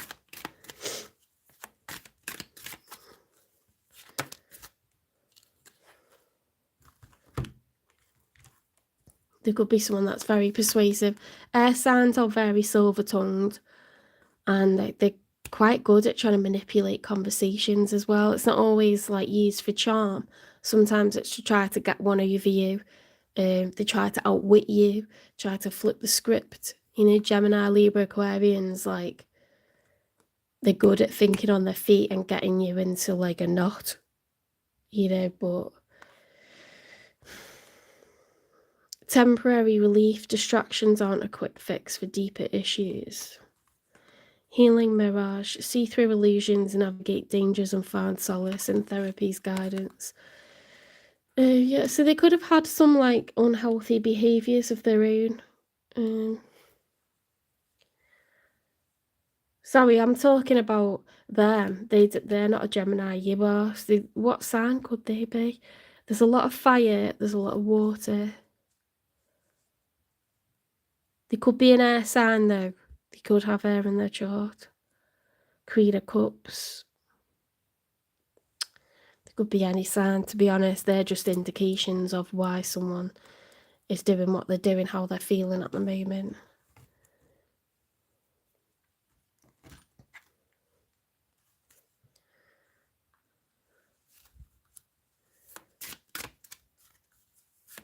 My dad's a Gemini. Very emotional, very like, gives amazing advice, very like, yeah, very emotionally intelligent.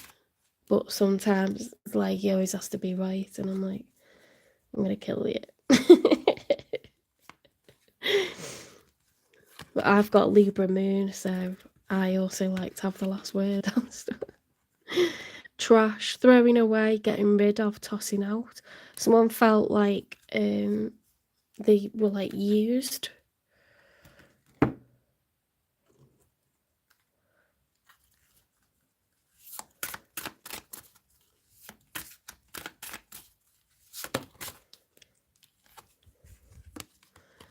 Desire, self-pleasure, sexual thoughts, intense feelings. Oh my god.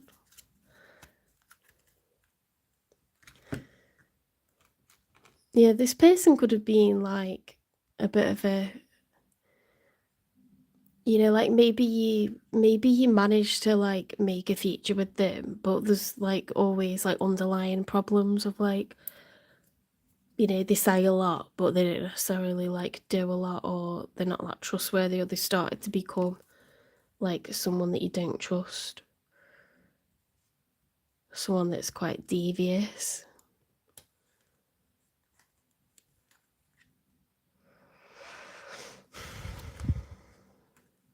Someone feels like through this separation they were trash. They were thrown out like trash, like garbage. There's a lot about temporary relief. They could be really good looking, or they could be someone that's like used to get in their way. And then the ego can't take, you know, like this ending.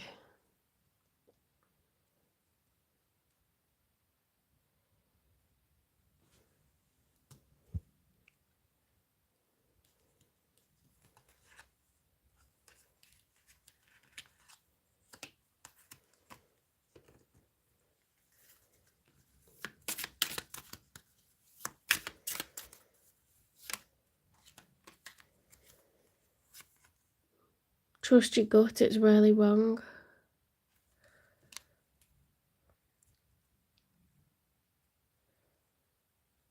Sometimes people only appreciate what they had once they've lost it as well.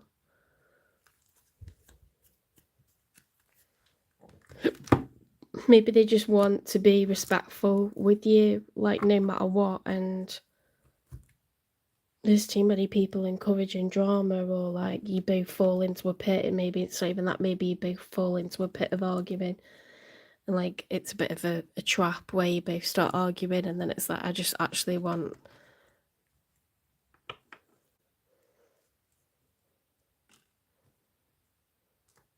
to leave things in some sort of like tact because there's children or assets, or like both. I don't like that Seven of Swords. It's a bit like scheming, isn't it?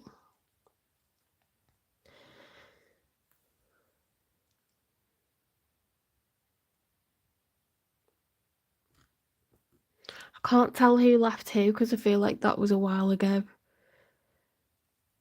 I think that was a while ago because it's moved on to like Queen of Cups.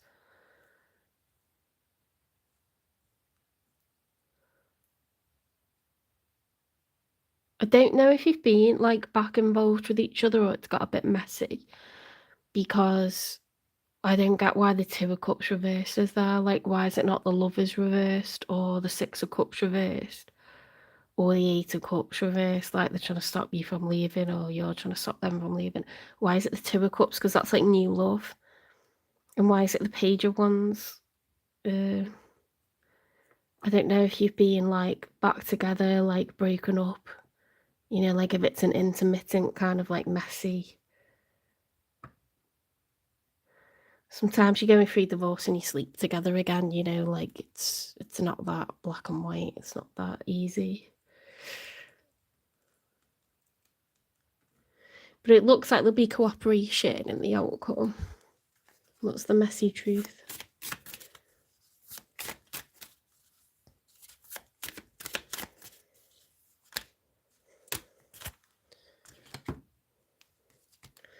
In their head, overthinking, stressed out, spinning scenarios. No contact zone. Enforced distance, silence game, still attached. It's not me, it's trauma, triggering projection, inner wounds. Wasn't love, it was control, possession, power play, ego.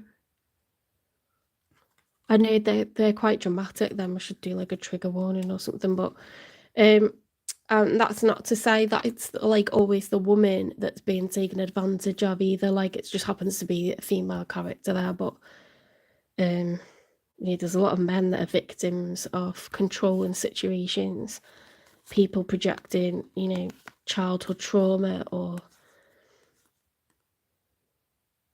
women that, you know, just go silent on people. There's women that get men like stuck in their head and stuff. Like, it's not, it just happens to be a female character, but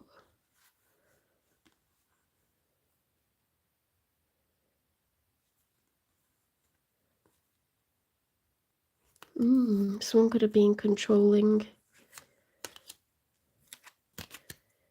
Someone could have been insecure. You get controlling because you're insecure. Does that make sense? If you've had a poor childhood in terms of like one parent never wanted to know you, sometimes that fundamentally creates in your mind and in your heart that you are not worthy of love. You know, if you never knew your dad or you never knew your mum, even if you've like had a step parent come in part way through your life and you know they're like, I love you and I'm going to adopt you and like, you know, treat you really well, there's always fundamental issues with self-esteem, confidence, security. You know, people are unconfident forever, they're insecure forever because that void can't be fixed. And sometimes meeting that person doesn't really help because, you know, if they are still alive and they don't want to know, it almost like makes it worse. But we can project those issues onto people who are very healthy, like, you know, potential partners. We're like, you're not going anywhere, or like, where do you think you're going without me? Or like, yeah, when people are like that controlling, that's not healthy. And they don't even know they're doing it, like, to a degree, some people like that. And I'm not saying it's okay, because it's not, and it can be quite dangerous. You know, there's like people who are like stalkers and stuff, they're on the edge. Like, they will do anything because they think their life's not worth living without you in it. So they'll like be violent, they'll like, do you know what I mean? That's not cute. That's not like relationship vibes or relationship goals. That's like disturbing. So yeah, I've got to be careful. There could be some issues on their side to do with like, you know, if they were volatile in the relationship, if they were controlling, whether they're male or female. I'm not saying it has to be a male, but some people are very insecure and so they lose their temper, they're distrusting, and you've not even done anything. You're getting like, you know, the Spanish Inquisition about where you've been, or like why you're wearing that, or like, do you know what I mean? People get financially controlled as well.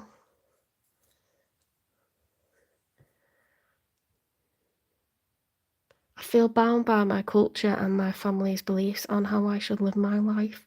I'm working towards breaking free from limiting myself based on their beliefs. It could be like, sometimes people believe like if they're the male, they like run the household and like they don't want to listen to your opinion. It could be stuff like that. You know, like they have to have the last say, they have to control the finances, or like they make the overall decisions in the household. I don't know. That could be like me pulling out a cultural stereotype, or it could be exactly what's happened. They're just examples, guys. Like,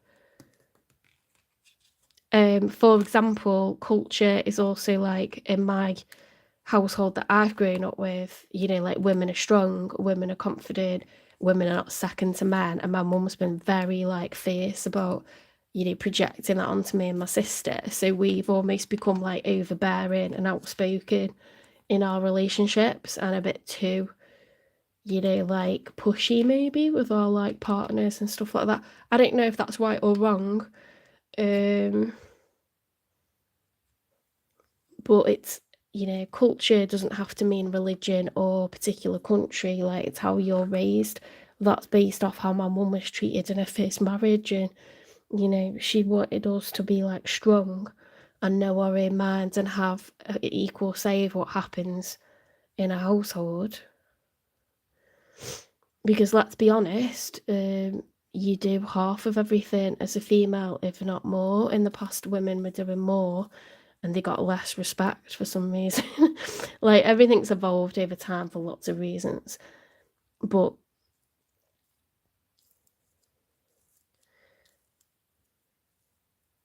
it's just one of those ways that a lot of people hate or try to control, is using gender. So it's like, we gotta watch out for that as females. Like, that's not an excuse to control anyone, is what gender you are.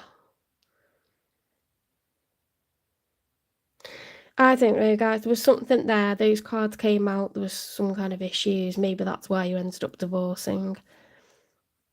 But they like listened to too many people on their side. They've got a lot of love for you. Possibly they're still in love with you. But it looks like you're going to cooperate at some point. There will be cooperation because that's in the outcome. But I don't think there's like, say if you still got feelings for them or they still got feelings for you, it's not mutual. That's interesting where it says it wasn't love, it was control. Let's get another message from them.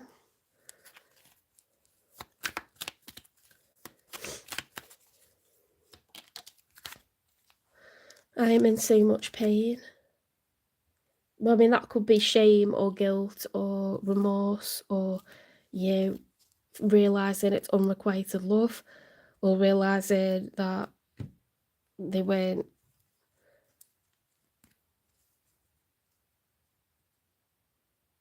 giving a healthy love. I don't know. Let's get you some advice because this is about you.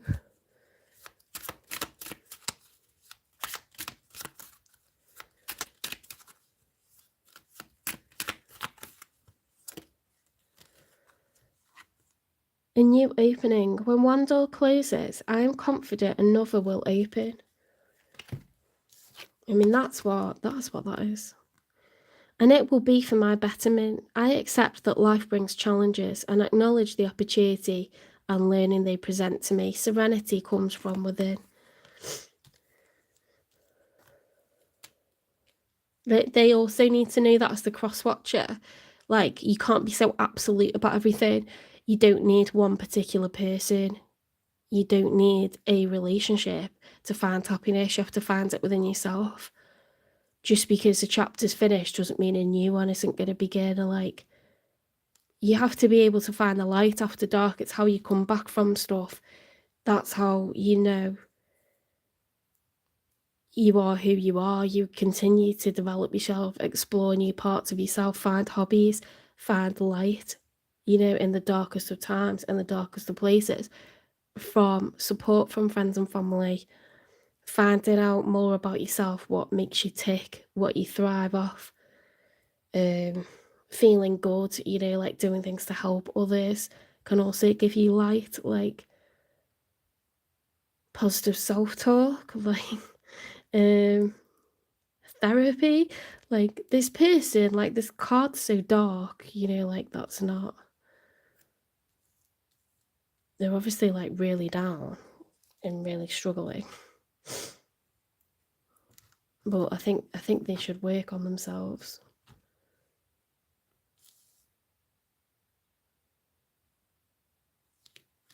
Maybe you both need some time to do that.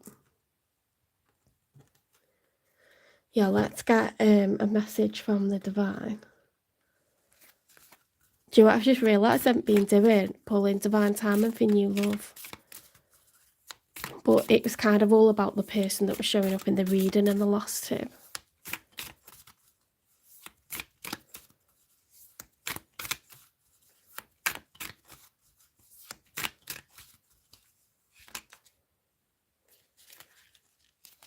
And the Taurus one was telling like Taurus to focus on themselves. So it wasn't really like appropriate to look for new love. Okay, I'm gonna let myself off. You can't do the same thing over and over and expect a different result. Change comes from thinking thoughts you've never thought before and showing up to meet them down streets you've never walked before. Wow, do you know what? That is like powerful, that's powerful, isn't it? And it's something to do with like, don't get back into a toxic cycle with this person. This is for both of you, like, walk your own paths now. Uncharted territory, new dreams, new goals, new experiences. If you want to be more successful in life, your priority should be to focus your mindset on all that you want to attract into your life. Trust that more is happening than what you can see. Many forces are at work in your favour. Allow them to help you. Yeah, so, you are part of the universe. You're in good company. You're part of sacred geometry. every little dot in a pattern, you're one of those dots. There's energy flowing around. Love is energy. Money is energy. Okay, it comes and it goes. It comes and it goes. It's like a circuit. Okay, energy can't be created and it can't be destroyed. So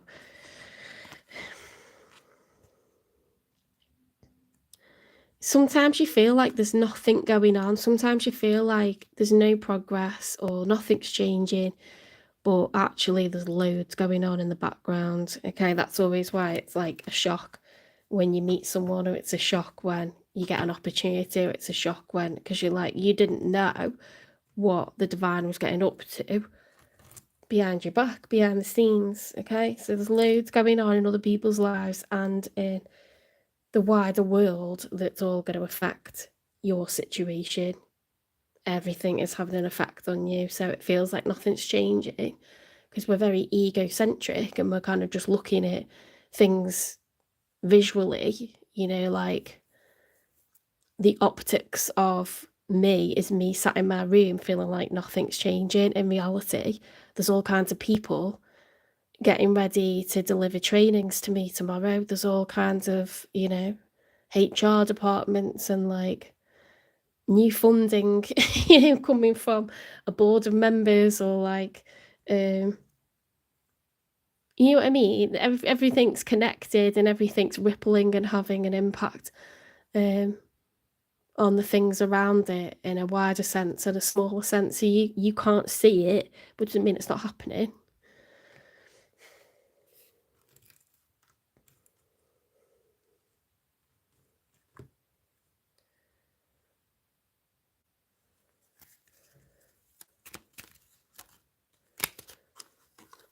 My challenges help me grow and become stronger. Okay, there's life after divorce.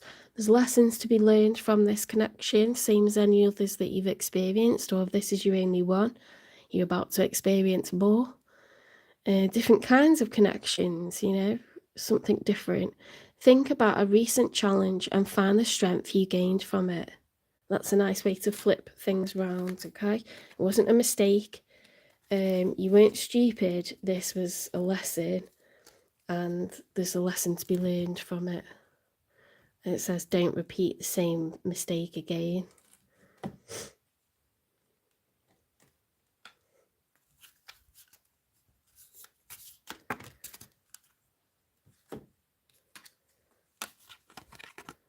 The unknown is a doorway, not a dead end. Ooh.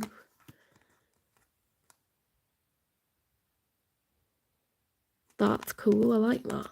The unknown is a doorway, not a dead end.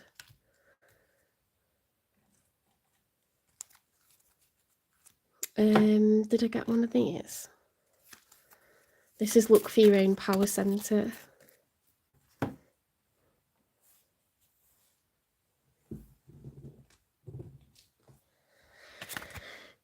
You've got loads, right? Eat slowly. When you eat or drink, do it with concentration.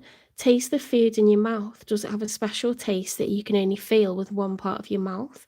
Chew slowly, and when you swallow, try to feel the food going down. Give all your attention to the process. Eating peacefully and concentrating on it will help you be more present, which in turn reduces stress. If you concentrate on your eating, you will notice more easily the amounts and quality of food your body needs. Concentrate on one thing. The next time you start doing something, concentrate on one thing at a time. At first, you can make a to-do list and think about it. But when you choose one thing on that list, forget about everything else. Whenever you start thinking about something else, just move the thought aside and focus all your attention to what you are doing now. When you can get rid of all the other thoughts, the doing will give you rest. Yeah, so if your mind's splitting off into other stuff, you're panicking basically, so you need to regather yourself, get focused back on that one task and give yourself a break.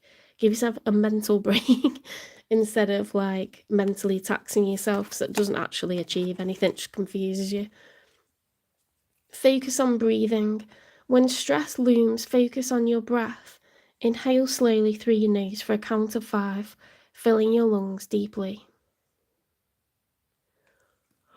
Hold your breath gently for 3 counts, then exhale through your mouth for 7 counts. This slow, deliberate breathing forces your attention away from stresses. As you concentrate on each breath, you become more attuned to the present moment, melting away tension and restoring calm. Breathe from heaven to earth. Close your eyes, make sure the soles of your feet touch the ground. Breathe normally at a normal pace. When you breathe in, imagine that the breath is travelling inside you from heaven to earth. When you breathe out, think the opposite. Keep doing this for 5 to 10 minutes. Deep breathing relaxes the body, and concentrating on breathing calms the mind. Watch a movie. Close your eyes, move the situation, giving you stress to the big screen. Imagine sitting in the cinema watching the movie with you starring in it. What do you see? How do you feel? Watch the movie for 5 to 10 minutes. That's interesting, that, isn't it?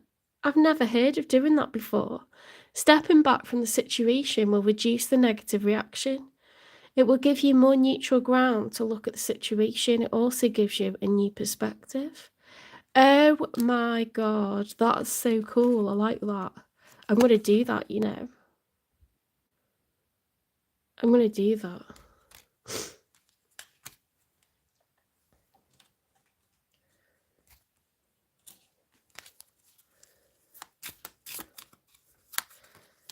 Actually, we do that when we read stories to children, don't we? They can often like relate to other characters more than they can their own situations. I've heard a lot of people say, you know, what advice would you give to a friend if it were a friend or something? But imagine it's a movie, that's a really good idea. My confidence is unwavering. Ooh, solar plexus activated. Assertive, how to be assertive, how to draw boundaries, how to know what you want and go for it, set goals, create them, and then take action to go for it.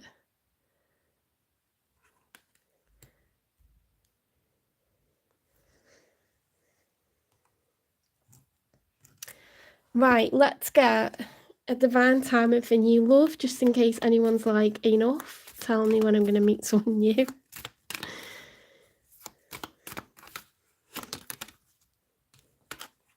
Not anytime soon, okay? Not anytime soon. For some reason, I think this is all about you, and you need to know what it is that you want. Create goals, go for them, be realistic. Make sure you draw boundaries with this person. Don't allow anyone to control you. Don't allow anyone to control you, whether it's people in their family or them themselves. But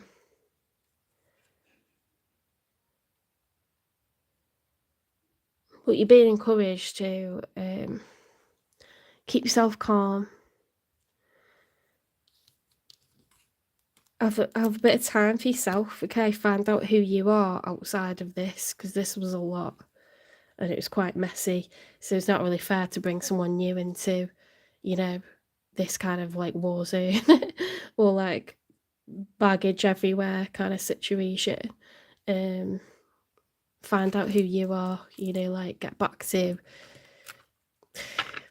It's dangerous to invite a new person in when you don't know what path you're on, because before you know it, you're making plans with another person and you don't even know like whether that's what you really want.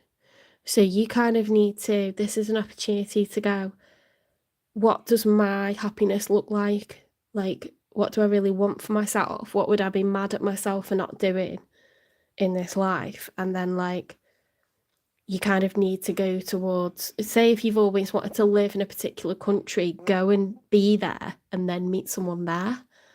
Or like if you've always wanted to, you know, embrace a hobby and make a business out of it, go and like meet someone that loves that hobby and like has a business doing that already, or like be in the environment where you're most likely to meet someone who wants what you want. And if you don't know what you want, why are you looking for anyone? Like, do you know what I mean?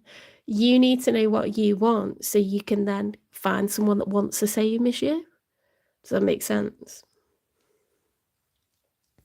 It's very easy to end up on a path to somewhere, you know, and feel the security of like, well, I'm making a plan with someone, but then you like realize you don't like the plan you've got anymore, and you don't know why you picked that person. It's probably out of fear.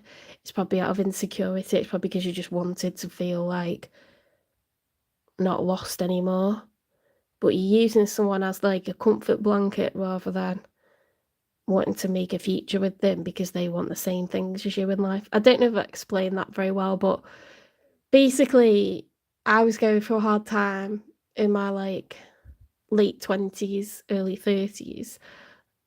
Just felt so alone, didn't have a career to speak of. Had been out the country, came back. All my friends from high school, it was that kind of like age where they all fell off, but they all left at the same time because they all decided to like turn on me for some reason because I moved away quite unexpectedly, I think.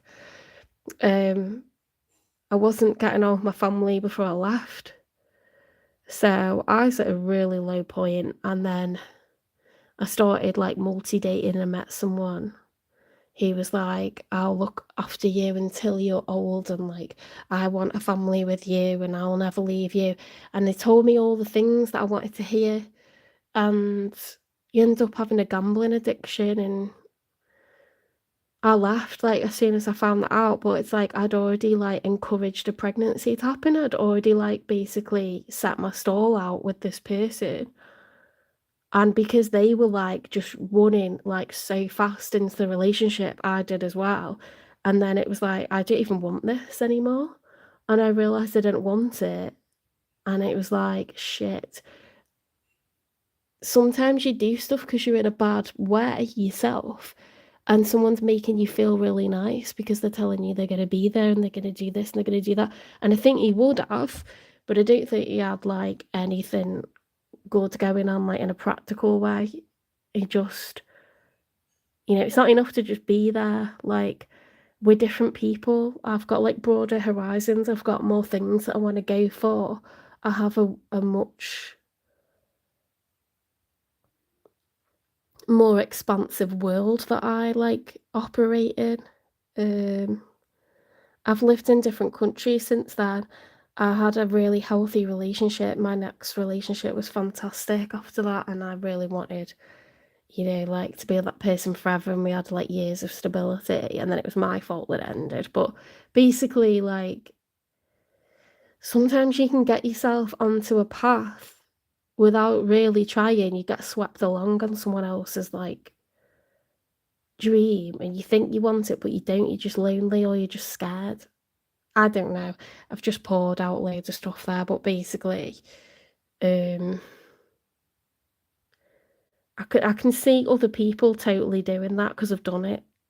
I've done it, like, hands up, I've done it, and I've just felt the security of someone promising to always be there and thought, "Great." I've done it more than once, so I'd rather not do that now, and I'm better, like, by myself.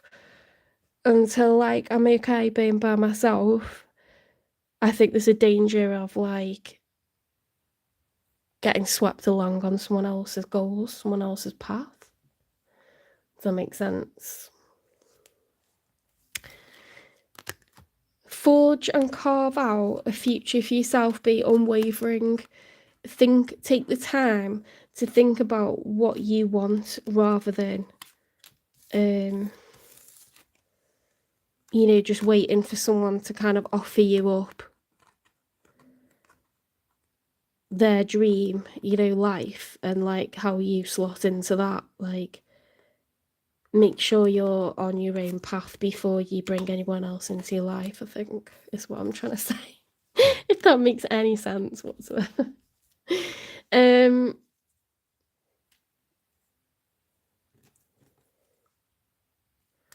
I've done that one, haven't I? My challenges help me grow and become stronger. It's all about growth. You know, doorways are opening.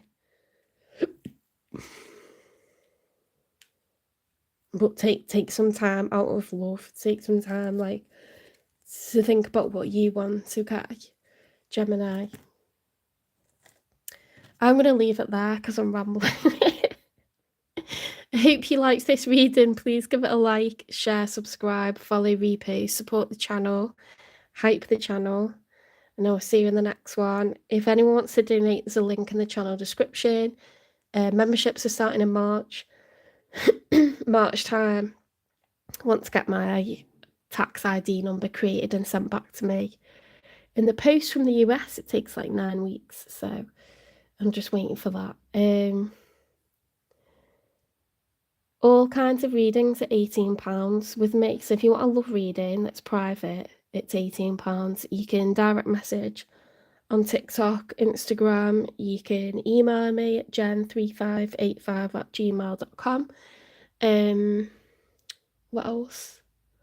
Yeah, if you're a member, you'll get a monthly business education and finance reading worth £18. A monthly health reading. So it's the Native American Indian medicine wheel.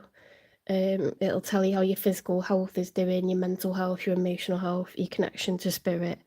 That's worth £18. So you'll get both them, plus how to read tarot series for £5.99.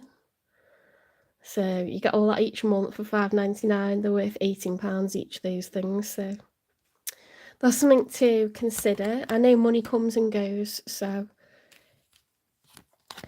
you know whether that's something you're going to be doing or not, or it might become something that you want to do even if you don't do it immediately. But that will be on offer. Weekly love readings will remain free. That's not going to change once I start memberships. I hope you have a lovely rest of your weekend. Whatever's going on with love, you don't deserve to live your life miserably, okay? So go and be with family, go and be with friends, put on a comedy, watch a bit of Brad Mondo or something, pick up the paintbrush, do your hobbies that make you happy, make bank, you know, life carries on, be appreciative for being healthy, if anything. I feel so sorry for people when I see people like hobbling down the street and they look like they're in pain, you know, like every step, and I just thank God, like, I've got my health. Never ever stop being appreciative, like, show gratitude, thank your angels for having your health, for being safe. You can make yourself miserable worrying about love all the time, thinking about love and what one person, you know, decides to do. Your whole happiness is on that, is it? Like, no. No, it's not. Okay, so don't do that to yourself. That's like the wrong way to look at things, definitely. If you're back to work or back to school tomorrow, just think, I'm one step closer to my goals, okay? Reframe it. Don't get down. Get rich. Take care, guys, and I will see you tomorrow. I'll be doing Cancer, Leo and Virgo tomorrow. See you tomorrow.